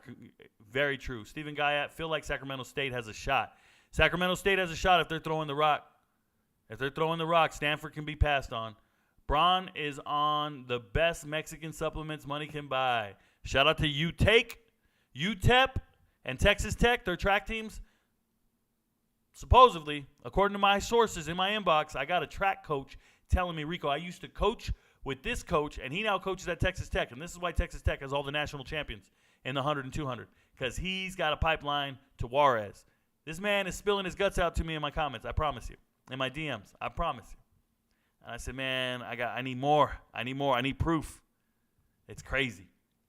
Remember, when Braun went vegan his first year back with the Cavs, then he left the team and went back to Miami for a week for rest and came back dominating again. Hey, man, raise your hand if you're a vegan. Raise your hand if you're a vegan. I know. You're too weak. You can't do it. I know. You can't even raise your hand. Hey, look. They talked about Coach Prime. Coach Prime brought $18 million to the city of Boulder this last week for the Nebraska game, and they're like, hey, the Prime effect is real. He's underpaid. He's making $6 million a year. He's underpaid because of how much how much revenue he generates. Excuse me. Here's what I'm going to say. LeBron James is underpaid, and I'll always believe that. LeBron James left Cleveland, and they were one of the worst teams in America, and Cleveland's valuation was $500 million. $500 million. He goes to Miami, wins a bunch of titles, comes back to Cleveland, wins a title over the greatest team of all time, right? Beats the 73-win Golden State Warriors after being down 3-2 or 3-1. And the Cleveland Cavaliers are instantly valuated at $2 billion. LeBron James made his owner $1.5 billion in a season by winning a championship. $1.5 billion. That's why the fact that he was making $34 million a year doesn't matter. Making $50 million a year doesn't matter. You increase the value of the organization by $1.5 billion, you are underpaid. Just so you know. Shout out to Alpha One. Alpha One just became an MVP. Shout out to over-under on MVPs was 1.5 according to my haters. My haters said, no one's going to pay for that shit. No one's going to be an MVP, Rico. I bet you. One guy just told me I make $30 a video. Thank you very much, guys. One guy said, you ain't nothing. You make $30. Go count the videos, bro. Remember when Braun, yep, I remember that. Is it better to go Colorado win plus 59.5 or Colorado win under 59.5? So let me make this very clear. When you put a plus sign, that means you're going with the underdog. When you put a minus sign, that means you're going with the favorite. Okay? So what you're trying to tell me is you think Colorado's going to win by 60 points? Stop that. Stop that. Shout out to Jim Capo again. Everybody loves Jerry. Says, and that's for all you do for all of us learning. Almost to the DMV state line. Let it ride, baby. Oh, let me tell you what Jerry's doing. Jerry's driving to the DMV state line. He's talking about Washington, D.C., Maryland, and Virginia, the state line. Because he's in Virginia, and he can't bet on Virginia games. He's got to get out of the state to bet on a Virginia game. So he's driving across the state line to put a bet on the game for Virginia, against Virginia tonight. He can't bet on the game until he gets across. Then he's going to bet for Maryland to beat Virginia and clear the spread. Shout out to Everybody Loves Jerry. That mother right there is a degenerate. He's a crazy, he's just one crazy dude. Stay home, y'all. Breakin says, hi, Rico. I don't think I've ever heard your take on the college football playoffs, current or future. Thanks for all you do. Yeah, I love the playoffs. Make them as big as possible. Get everybody involved. Give everybody a chance. I wish college football had March Madness. I wish we had December Madness. Get rid of all the bowl games and just have the teams play to get to the championship. We can play a game every single week. Everybody plays 12 games a season. No conference championships. And just get seeded after 12 games, and then we go from there. It's, what is it? 64, 32, 16. Yeah, it's 5 games. It's 5, 6 games tops. It's no big deal. They're doing the NFL. They're all playing more games anyways. Stanford coaching facing his former team this weekend. Especially interested in that one. Yeah, there you go. Talked about it already. Just got out of class. What up, Tanner McKenzie? Happy to be here for the live show today. Stanford, Sacramento State, going to be a good game. I'm sure everybody. I didn't know everybody was into this shit. All you guys are interested in Sacramento State all of a sudden. Man, you guys are degenerates, bro. Who the hell wants to watch Stanford, Sacramento State? I do. Ask Kim. Kim don't get it, bro. We're watching games nobody wants to watch. I promise you. Last night, I've got the screen split in half. I'm like, yo, give me that Miami Bethune-Cookman game. She's like, what are you watching? There's an NFL game on. I'm like, Bethune-Cookman and Miami, please. I'm something else, bro. John Thomas, Zach Gack. Rico, even though it's probably a money grab, do you think he can still squeeze a settlement from Kiffin? The official complaint filed is pretty convincing they can be held liable. No, I don't think it's very convincing at all. The fact that the school's response was we haven't even heard from a university. We haven't heard of a lawsuit at this point. So the school's official response was there was no lawsuit. Secondly, and more importantly, the kid is still officially on scholarship. So all this is for naught, like as far as I'm concerned. The fact that you got cussed out by your coach and got called a pussycat and was told that you're lazy and you ain't about shit, like, cool, bro. Welcome to football. You don't want to hear what coaches say to players. You guys just want to enjoy football from a distance. You don't want to know what it is that coaches say to players. Like, do you remember the first time NFL Film started miking up Lawrence Taylor and John Randall and the shit they were saying? It was crazy. They had to put a bunch of whistles and they were censoring everything out. This wasn't Batman, old school Batman going zap, pow, bang. No, it's real shit, right? It's real talk. It's real talk. You're not ready for it. Parents won't like to hear what the kids are being told. You're not going to like what adults have to say. It's the real world. It's the reality of it. Yeah, people are going to get cussed out. Are you depressed over it? Go home. Go home, because somebody else is going to take it. Earl says, this time next year, do you think the PAC-2 will expand or be gone altogether? So to be a conference, you need at least 6 teams. So they're going to need to find 4 additional teams next year, or they're going to have to be independent for a year and hold all the assets. They can't get all the Mountain West teams. They're locked in a TV contract for the following year. The buyout's too expensive. No school's going to buy out and leave until 2025 anyways. If so, what do you think will happen in Washington? I just addressed that. Preach, Rico. What up, Marlo? W. People out here fake caring every day. Dude, I can't fake give a shit about nothing. I'm not the one. I don't fake care about nothing. You know what I care about? My kids. Care about my dog. Not your dog. Not your kids. My people. That's how I get down. We'll take the scholarship. Word. Jason Parkinson says, They're not ready and or prepared to hear about cancel culture, Rico. You know what I mean, top. Word. At ease. Gotcha.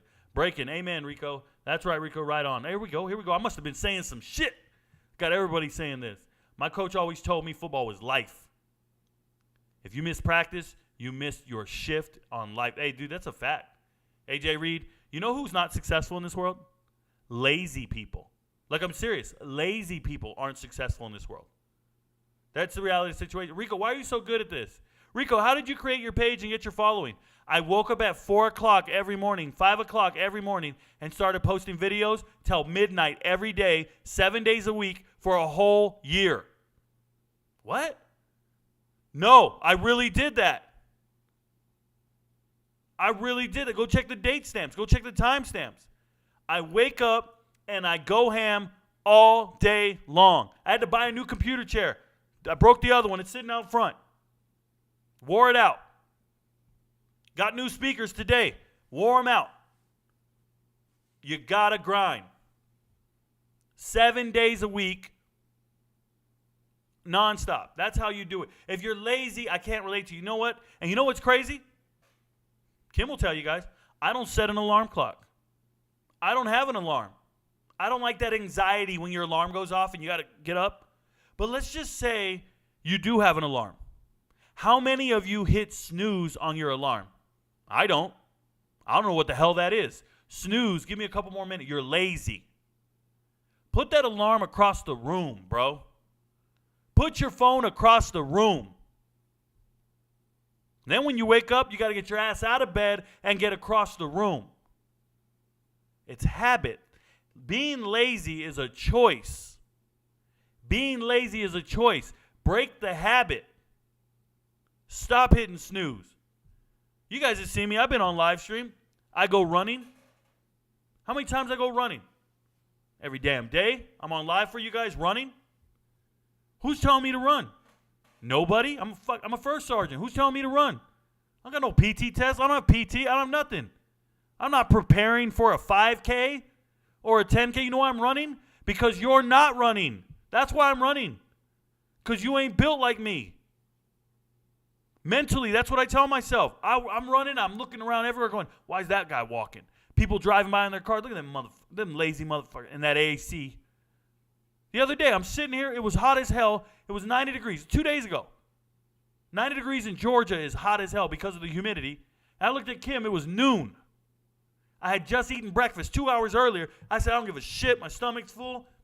I said, we're going for a run. She said, I'm going to walk the dog. I said, Walker, I'm running in the middle of the day. I'm just built like that.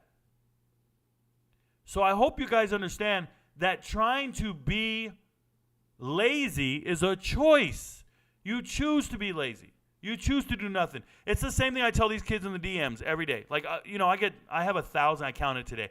I have over 1,000 kids in my DMs asking me to review their high school football film. And when I review the film, if I look at the film and it's not newsworthy, it's not worth making a video for, I'll write the young man and I'll say, hey, got around to finally watching your film. I think it was great. Keep working, whatever I say. And they'll be a little disappointed because they wanted a video made and they want the platform and for people to see them. And I'll say, hey, listen, you're just not there yet. Keep working hard. And then I say this to them. Remember this. Every single day, you either get better or you get worse. You never stay the same. So you got to choose every single day. Did you get better today or did you get worse? And I told them, work towards your goals, not your dreams. Dreams are shit you just think about. Goals are something you're trying to obtain and achieve. So work towards a goal every single day. What did you do today to become better? If you want to be a better football player, did you work out? Did you lift? Did you do homework? Did you write a template email to a college coach? What did you do to improve today? And I stress this to them constantly, but I leave them with that last message. Every single day, you either get better or you get worse. You never stay the same. So for those of you out there who want to lose weight, what did you do? Did you get better or worse today? Every single day. It's better or worse. Better or worse. I want to be great at this thing. I want to be great at talking sports. every single day, I keep growing my channel, or I could sit down, play a video game, watch Netflix, hang out, go drinking at a bar. I could do a number of things, but I didn't get any better that day. But my channel didn't grow anymore that day. I didn't gain any knowledge that day. There's not a day in my life I concede I'm not going to get better today. There's not a day in my life that I ever wake up and go, I'm not getting better today. Nope, and it's a grind, but it's a choice. And I think that young man from Ole Miss, and I think so many players on the bench, everywhere, like people give coaches so much credit for the development of their players.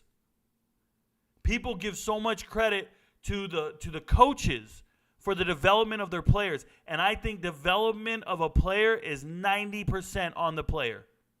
Did you study the playbook? Did you learn this? Did you lift weights today? Did you work out? Did you eat right? Did you do all your homework? Did you follow the grading rubric? Did you reach out to a counselor and a tutor? Did you get yourself together? Or were you texting a girl all night, staying up and not getting the rest you needed, and you're trying to get laid because your motivations are all wrong? I'm so focused on being great, y'all. And I hope you guys are too. Whatever it is. I can tell you that when I became a first sergeant and they told me that my level of responsibility, it's overwhelming. I remember all my buddies were like, dude, this is all I'm doing. And I said, hell no, this is not all I'm doing. Going to work every day and doing this, that ain't enough. That's what everybody else is doing. I want to be better than these guys. So I just started taking classes. I was taking college classes. And I remember one of my buddies was like, what are you doing? I said, bro, I'm a lifelong learner. He said, what? I said, I'm a lifelong learner. I'm going to always be in a college class. And he thought I was playing. I have over 200 credit hours of college. I'm always in a class. The Army gives it to you for free. I'm going to take a class. Fuck it. That's who I am. Because if I'm not learning. And there I was, 38 years old, getting my degree. I'm just a Mexican kid from Southern California with nothing to my name, bro. I'm nobody special. Get my degree, I'm like, yo, I'm cool now. Are we done? Nah. Learn every day. Work every day. Try to be great. If you're not on that level, if you come home from work and you just pop open a beer and sit down and say, I got to let go a little bit. I got to de-stress. That's cool, bro. We're not the same. We're not the same. I'm telling you what. You get one life. I plan to do more with my life than you ever could with yours. That's the way it is. You get one life, bro. This is Contra. If y'all don't know what Contra is, I can't help you. But Contra's a video game on Nintendo back in the day, and if you got hit once, you were gone. Get the most out of that one life. Unless you knew up, down, left, right, A, B, select, start. If you didn't know the whole code, you had one life, bro. I'm out here with a spreader. Just letting you know. I'm off that. Don't be missing practice. Don't be missing your coach calling you. If your legs are broken, do you go to work? Oh, hell yes. Hell yes. And if you can't do that job anymore, you get a new job. Ask Al Davis about Lane Kiffin. Al Davis is dead. Come on, Damon. Come on, Damon. I meant gender discrimination in football, wild time. So, no, it wasn't in football. He's saying this is why he's suing the university. He says that Ole Miss gives female victims, female athletes, all the resources they require to get through a mental health crisis, and he didn't get those same resources. So he's saying it's gender discrimination in that regard. Yeah, true story. As a 10-year veteran, E6 in the Air Force, these younger kids don't know. Shout out to that. Shout out to 10-year veteran E6. What up, JP? That is why I like Coach Prime. When he said, you send me boys, you will get back men, rang a bell with me, heard that before. Yeah, we're just cut from a different cloth. I understand. But they sent, when I went to the military, I was a man. Just letting you know. I'm just letting you know. Steve Taubman says, last chance, Dylan. Next one gets the boot. Hey, give him my size 12, bro. I wear size 12 shoes. Dylan in his size 7 shoe ain't cutting it, bro. Jeremy says, real nice rant, Rico. My bad. I try not to rant. Andrew Lawley says, I know the conference is so competitive, but do you think Oregon State could be the dark horse Pac-12 champion? Yeah, I love Oregon State. I've been saying it all off season. Yep. I love the addition of DJ, and when I catch them, I feel like they're really gritty. Hell yeah. Andrew Lawley, I love that team. They're coached right. Jonathan Smith is a great coach. After they dismantled Florida last year in the bowl game, if you weren't a believer of them then, beating Florida by 30 points, come on now. Donald Larham just became an MVP. Shout out to Donald Larham. We're doing it big. I appreciate you, Donald. Thank you so much for making my life possible. Robert Lopez, do you know anything about Brant Kuthe's knee injury I do not, Robert. I apologize. I missed that. I'm going to have to dig into it, brother. But by the time I do, you'll probably know. My bad. Digital Assets, Jared. Blessings, Rico. Thank you so much. That man is always tipping, and he's an MVP. Shout out to him. Boss Omar says, do you have any information on the injuries on the bus for this weekend? I do not, Boss Omar. I have not dug into injuries. I typically don't until Saturday because I'm hoping the players get better by Saturday, right? I hate injury reports of like probable, questionable, doubtful. It's all lies. It's all lies. It's all mind games. Breakin says, Rico, if you don't mention it when you go over the game, do you think the controversy surrounding Michigan State is going to impact them against Washington, scary team to face with distractions off the field? So, yeah, losing your head coach is a big deal. He's the guy who makes all the decisions. He's the one who holds everyone accountable. We imagine Mel Tucker's the one who makes that machine go. Yeah, losing your coach is a big deal. I think it impacts them negatively, for sure. Hope they do the best they can. How do you like Dante Moore? I have to say I know it's a small sample size, but the way he moves and looks like he can be a real game changer. Yeah, Bobby Albright. I like Dante Moore. I watched him again today. I like everything he's doing. Even one of these passes he threw early in the game, his receiver drops it. But what I saw was the anticipation throw and the ability to throw it at the next level and layer behind a linebacker before a safety. Just some high-level shit. And I think the coaches see it too, right, Chip Kelly? Yeah, this guy looks awesome. Dante Moore looks good. Hit that like button. Shout out to you, Legal Hustle King. Marlo says, I hear Colin Cowherd be in shock about Colorado. If Colin listened to Rico Knows, he wouldn't be in shock. Well, hey, Marlo. Believe it or not, Colin Cowherd will probably be listening to me pretty soon. That's how I feel. Just a little precursor to my phone conversation today. I'll leave it at that. But I think Colin Cowherd's going to know my name on a personal level. Just real talk. So I won't say anything negative. Just going to say he's going to know me. Don Player. Rico is the man. I can't say that enough. Thank you so much, Don Player. Natasha Terrell. What up, Natasha? Do you just go by Tasha? Hey, now. I know a lot of pretty Tashas. I'm happy to catch you live for once. There you go, Rico Knows. I appreciate all the knowledge and insight you give. Thank you so much. I appreciate the support you give, Natasha. Shout out to Tanner Carpenter. Just became an MVP. Shout out to Marantz Rants, my twin brother. He's right here. He says the champ is here. I don't know what he's the champ of. He is near the top of the pick'em, but, you know, he's in the 99.9 percentile. That might be his only championship I know about. Shout out to Nikita Chevrondas. Man, these are some tough names. Nikita Chevrondas. Nikita, you need a nickname. But Nikita just became an MVP. MVP, team's leading scorer. Aurora says, why is Cormani McClain so low on the depth chart? I haven't kept up with him, but I know he was the number one cornerback in the 2023 class. Yeah, Orion Aurora. If you are a 5-star high school player, that does not mean you are better than the players on teams. Welcome to it. He's not better than the players on the field. That's all there is to it. It's depth chart, bro. You're not the starter. There's a bunch of 5-star kids not starting across America. You're not one of them. There's grown men out there. Keep working. Get better. We'll see you next season. Every recruiting class should be filled with players who do not start for you. If the recruiting class has players that can start for you, you did something wrong in your development of your team. You have other players you recruited ahead of that guy that should be starting because you've been putting them through your weight training program, through your development for the last 3 or 4 years. There's no way a recruit should be starting for you unless they're generational. And Cormani McClain is not that guy. I watched him get dusted in practice by Mikey Matthews, a 3-star wide receiver at Utah right now. And guess what? Mikey Matthews is starting for Utah. Andrew Lawley, is something setting Cam Rising back an injury, or are they just being careful with him? No, they're not being careful with him. They just don't want to re-aggravate it. He can warm up. He can do things, but he can't really play. I think once he gets back and they get into conference play, they'll take off and surprise people. Your thoughts? I think they're going to surprise the hell out of me if they take off. I think they're struggling to score. I think they lack some deep threats downfield, right? They lack some certain playmakers here and there. It is what it is. Welcome at Natasha Terrell. What up?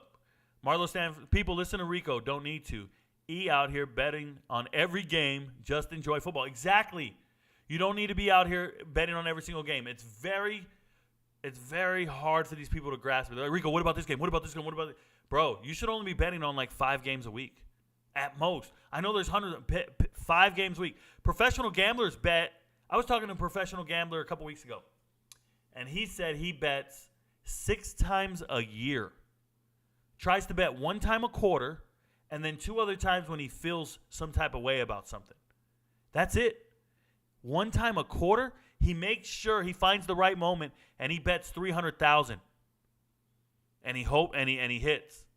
That's a professional gambler, somebody who's slowed down and assessed everything before they go put their money where their mouth is. And he just said, hey, man, I really appreciate your insight. You really helped me pull the trigger on one of my bets. That's awesome, bro. That's awesome. And then he proceeded to tip me out $50. Out of how many? Out of how many did he win? $50. Shout out to him. That was cool. I ain't mad at him. Ain't nothing to it but to do it, brother. Chat just jumped on me. Give me a second. First jump of the night. We'll get back to it.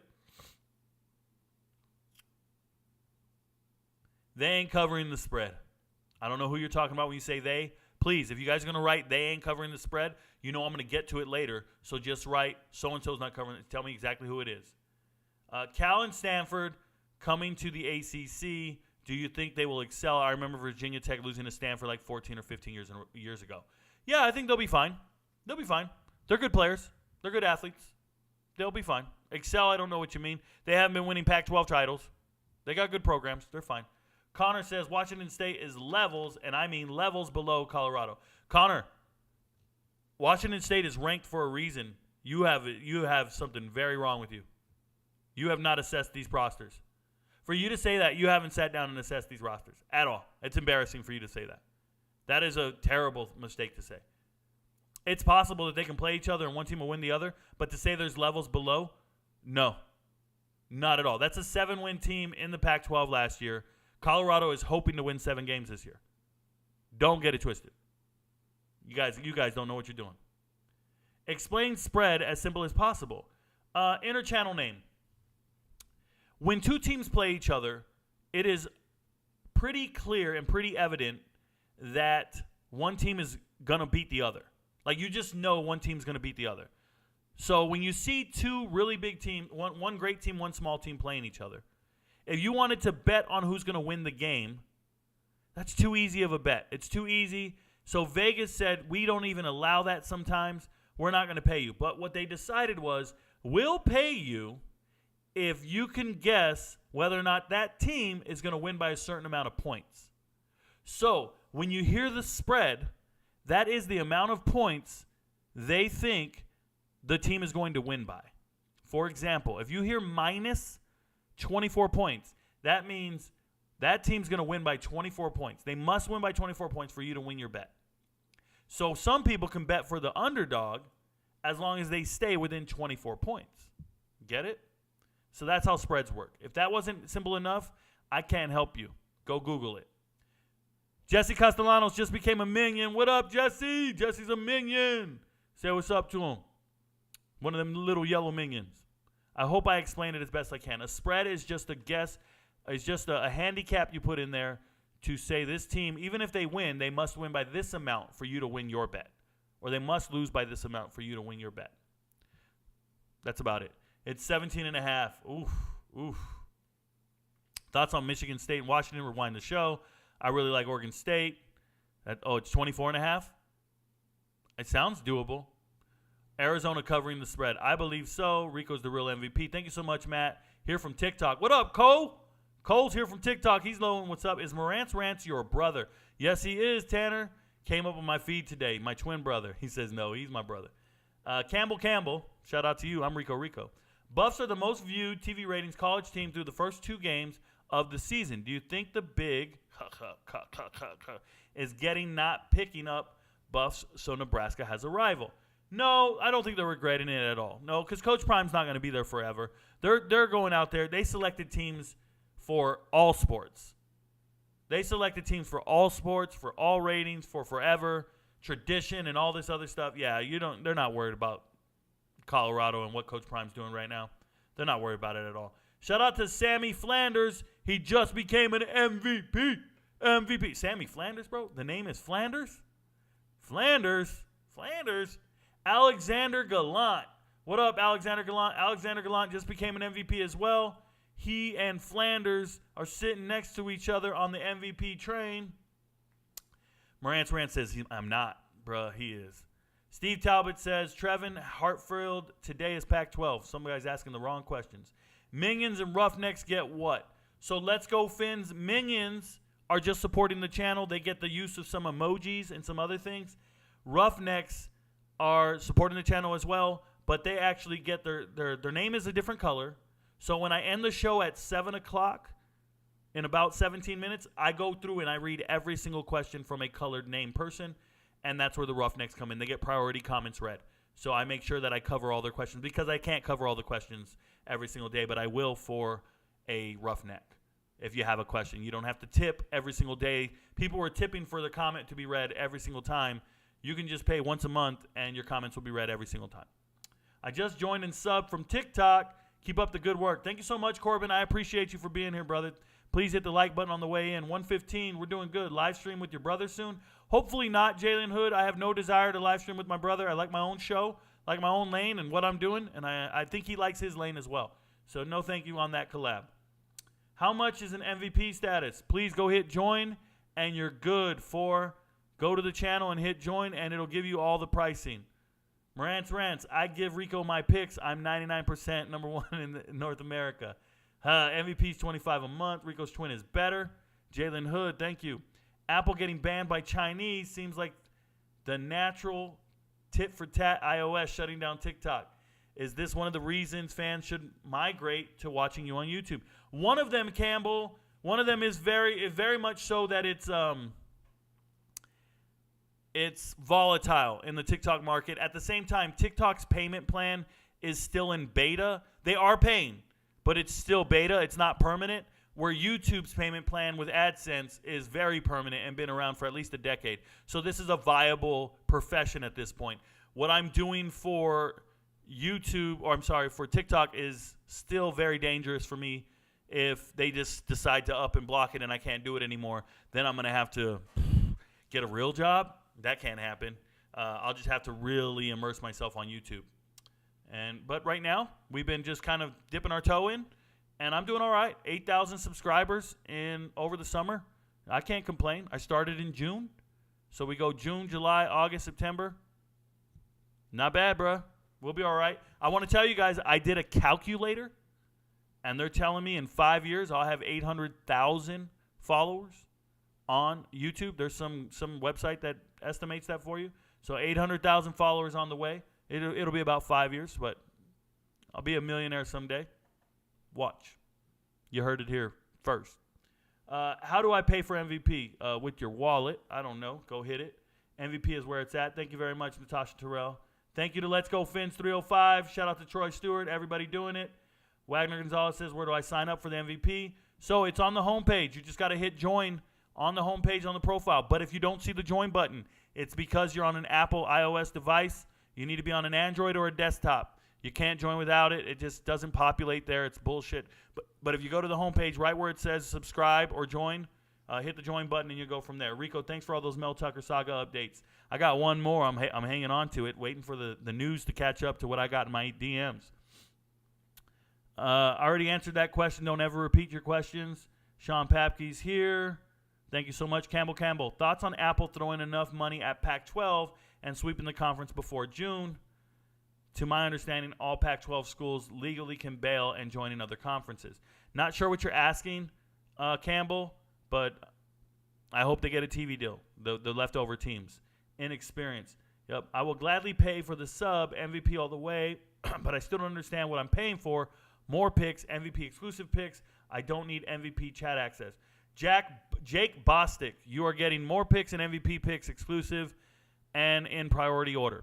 And you're getting personalized videos talking to you guys with my updates after I make the picks. So I'll give picks. I'll make videos on TikTok, sure.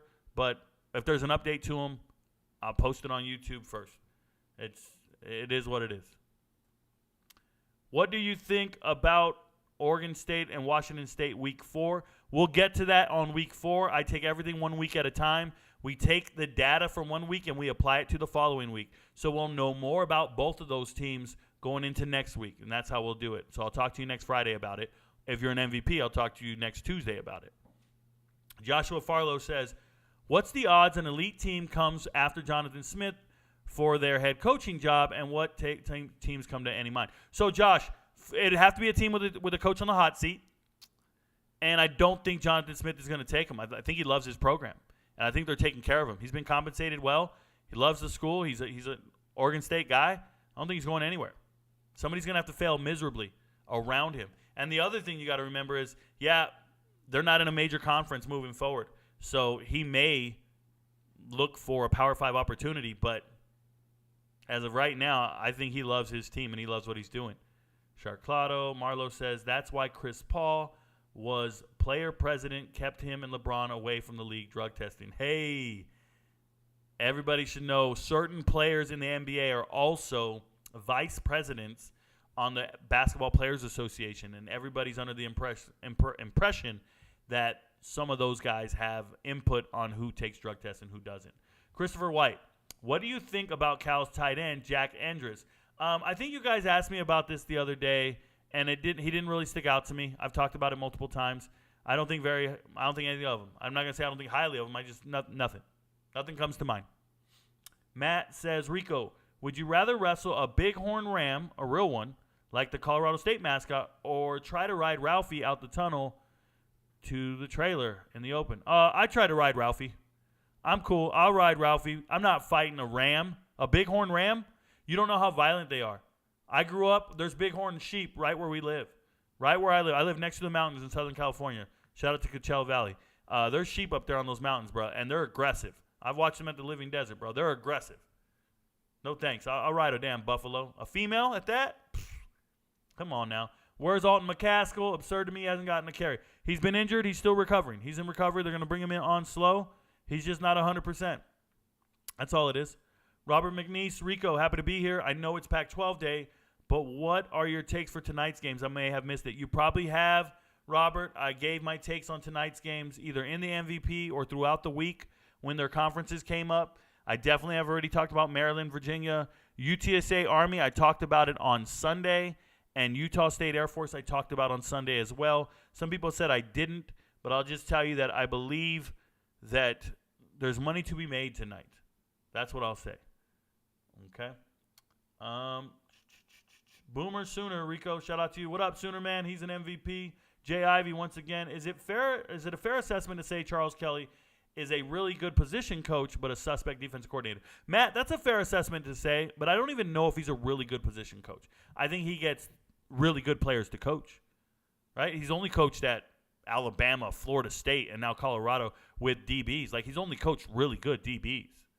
It's not like he's coaching scrubs and making them great. He's getting 5- and 4-star players, and he's inheriting some greatness. I don't know how you guys judge good coaches, but he's a great recruiter. He gets good players in the door. Doesn't do the most with them, though. Doesn't do the most with them. Just putting it out there. How do I buy the membership status? Ashton Montgomery, rewind the show. I've talked about it multiple times. Big 4L, I'm a member. Shout out to you. Wagner, have you figured it out? I said USC is averaging 0.9 something per drive. ESPN is propaganda, though. Yeah, I don't know what you're saying. ESPN is averaging 0.9 something per drive. I don't know what that means. Per offensive drive, per offensive possession, they're averaging far more than 0.9. Your stats wrong. Something's wrong there. Rico Norvell said he wasn't smoke with you. Rico Norvell said he wasn't smoke with you. I don't know what that means. Much respect for you leading in our military. Shout out to you, Tanner. Got paid for it. Go and run and be right back. Hey, don't be back, bro. Wide receiver, USC #1 wide receiver is serious. Friendly reminder, Pac-12 questions today. Are you taking high school names for film review? Love to hunt. I always am. I just want you to know they're via DM. Send me a DM on TikTok, but I want you to know there's 1,000 people waiting. There are 1,000 players waiting. I'm not exaggerating. It's not hyperbole. It is real. There are 1,000 people in front of you. And I try to do at least one a day. I thought he only responds on YouTube. I'm right here. Thoughts on Washington State and Oregon State Week 4? Please don't repeat your questions. I joined the team. I'm a member. Word, I appreciate you, Sean. Happy to hear the future is bright, big dog. Don't worry. I got the run in for both of us. Shout out to you, Tom. Shout out to all the new members today. Welcome to the team. Shout out to everybody, bro. Hey, Rico, what is Washington State ceiling too early to call? It's not too early to call. Their ceiling is the national championship if they win all their games, right? They're still undefeated, so that's their ceiling right now. Where do they realistically stand? I think they're the 6th best team in the Pac-12. Jack Bracken. Rico, who's your barber be cutting you fresh? I haven't had a haircut in about a week. My barber is a random lady at Sports Clips. I'm getting a new one every time I walk in. It's a little frustrating. I had the same barber for about 5 years, and she just moved away. But it's all good. It's all good. These ladies still hook me up. I just say a high skin fade. Give me a 2 over the top. Leave the bangs a little bit longer than the rest. Don't try to massage me. I'm going home. And that's about it. Jack Bracken, Rico, who's your barber? Oh, we did that already. Popo says, who would help Cal more, Finley at Cal or Plummer at Louisville? Plummer. Plummer was a 3,000-yard passer last year, 21 touchdowns, 9 interceptions. Plummer played much better for Cal, even in a losing season. I don't see any of the Cal quarterbacks doing that right now. No, they would love to have Plummer, but they can't. I'm working harder. There you go. Rant says he's working harder. Shout out to Morant's Rants. Christopher Stower says, what up? Georgia football lit this weekend. Love the show. Shout out to you, Christopher Sowers. I always do one Georgia high school football review on Sunday. But, yeah, it's lit every weekend, man. I'm pumped about it. Corbin says, do you think Utah has any shot at the college football playoff with the healthy Cam Rising? They're still undefeated, and Cam Rising wins games. It's possible. 6 minutes left on the show. FWIW. For what it's worth? Oh, I just solved that right now. I've never seen that before in my life. I'm not one of those guys. For what it's worth, I had Washington at minus 33, and they won by 33. I don't know what you had it as a lock, but money back is better than losing money. Yeah, I didn't lose any money. I don't bet. I want to talk to the NCAA wrestling very soon. This guy wants to talk wrestling. Do it on your own channel. Ryan Webb, you're welcome, Rico. We appreciate you putting in the work. Thank you so much, brother. Shout out to Pablo as well. Gabriel Emmerich says, thoughts on Fresno State versus Arizona State? Rewind the show. Rico, don't mention that woman you made the video on today ever again. Shout out to Evan Kramer, the drooler. Shout out to Tom. I believe Rodgers can come back if he had a wife to blame the HGH getting shipped to the door on. Shout out to you, Tom. And shout out to Tom Brady. Oh, boy. Darcel98 just became a roughneck. Shout out to Darcel98. If you got any questions, I'll see him, Darcel. Thank you so much, man. What do you have for Cowboys-Jets game Sunday? Give me the Cowboys beating the brakes off the Jets. I don't think they can handle Micah Parsons in that defense. They don't. That little dude ain't going to handle it. Give me the Cowboys beating the Jets on Sunday. Aaron Rodgers was in 4 plays. That's 3 more than Abraham Lincoln. Word. Jason Parks, and that is mean. That is mean, bruh. That was solid. I know it's not original. I know you had to steal it from somewhere, but that was decent. These college quarterbacks are getting paid and getting laid. Why head to the NFL before using all your eligibility? I have no clue, man. I have no clue. Justin Larson just became an MVP. What up, Justin Larson? I appreciate you, man. George Blackshaw says, sorry I'm late. Been watching your TikToks catching up. What do you think Oregon will finish record-wise this year? George, Oregon's record this year. Let me go pull these bad boys up. They look like they struggled with Texas Tech, and that's not a bad game. Who does Oregon play this week? Hawaii. Let's go. So, 1, 2, 3. I see Oregon losing 3 to 4 games. Call me crazy. I see them losing 3 to 4 games. Let's just call it an even 3. They do not have an easy schedule. No way, bro. They play Washington, USC, and Oregon State. That's rough. And Colorado. We'll see what they do. Shout out to you, George Blackshaw. Corbin says, if Utah can win the Pac-12 with 1 loss on the year, do they make the college football playoff? I don't think so. I think there's going to be some teams out there undefeated or 1-loss conference champions that they'll value more. Yes, there was a college receiver who motioned in front of the entire offensive line. All right, get that guy out of here, bro. Where's bro reading comments? Right here, Corbin.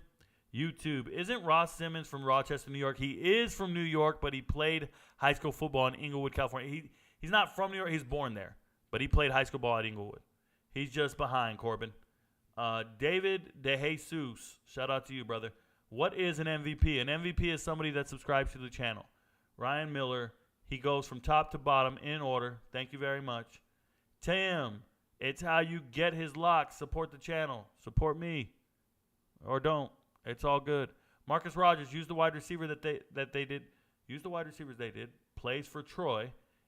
We called the formation wrong, and he went to the other side. If the defense had touched it, would have been a penalty. Oh.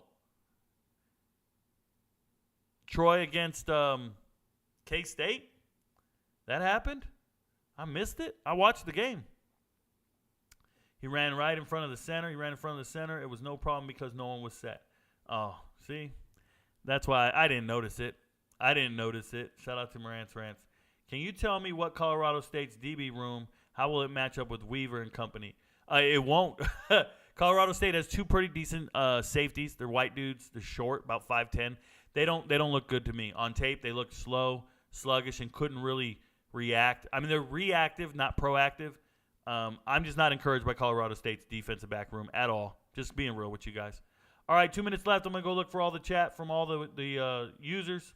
Colorful names, we'll go from there. State of Virginia doesn't want me to be great with Rico Knows MVP picks on FanDuel, so I just take the player props available on Prize Picks tonight. Word, good luck.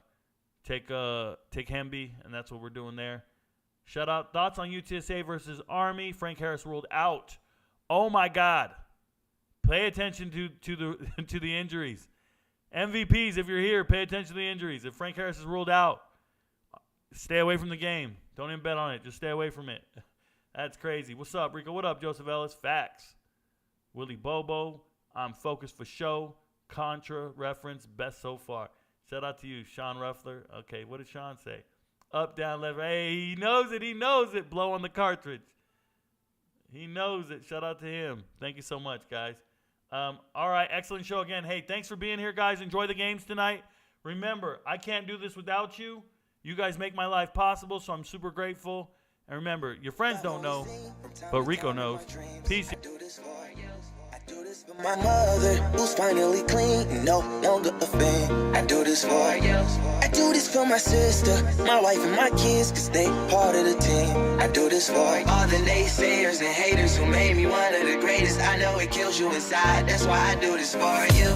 I do this for my father, who I've only seen from time to time in my dreams. I do this for I do this for my mother, who's finally clean, no longer a fan. I do this for I do this for my sister, my wife and my kids, cause they part of the team. I do this for all the naysayers and haters who made me one of the greatest. I know it kills you inside, that's why I do this for you. I do this for the kids who sit a bit outside the mix, who maybe cope through humor just to fit in for a bit, who never let the world know when depression's setting in. To all of those who know you, that impression don't exist, and it ain't counterfeit, it's just a way to counter it. I'm living things I dreamed about, I still encounter it. It ain't something that a cigarette or alcohol can fix, but all because of it, I flipped it quick, went on to write some hits. This a success, off another breath. This the first step in searching to be nothing less than be the best in what you do to prove their strength in being you. Learn so much in chasing dreams that I never would in school. Depends on where your passion lie, just no passion never lie. Life presents distractions, but your actions have to fortify the things that you believe in. Have to scream it like a battle cry and leave the ones who didn't looking stupid while they're asking why. Couldn't lie, I really do this for the ones I love. Those who treat the music as a vice and lyrics like a drug. Those who need advice on how to lift their spirit high enough to break out of the box they make of lives they know aren't good enough. Just because it's how it is don't mean it's how it has to be. This is what the uninspired testifiers fail to see. Jealousy results from being that which others fail to be, and if it means you're not with me, that honestly sounds fair to me. I do this for my father, who I've only seen from time to time in my dreams. I do this for I do this for my mother, who's finally clean, no longer a fan. I do this for I do this for my sister, my wife and my kids, cause they part of the team. I do this for all the naysayers and haters who made me one of the greatest. I know it kills you inside. That's why I do this for you. Do this for my mother, she'll be working for the summer. Do this for my father, cause these days I often wonder what my life would have been like if I was not adopted. To grow up in a home where I was treated like a problem.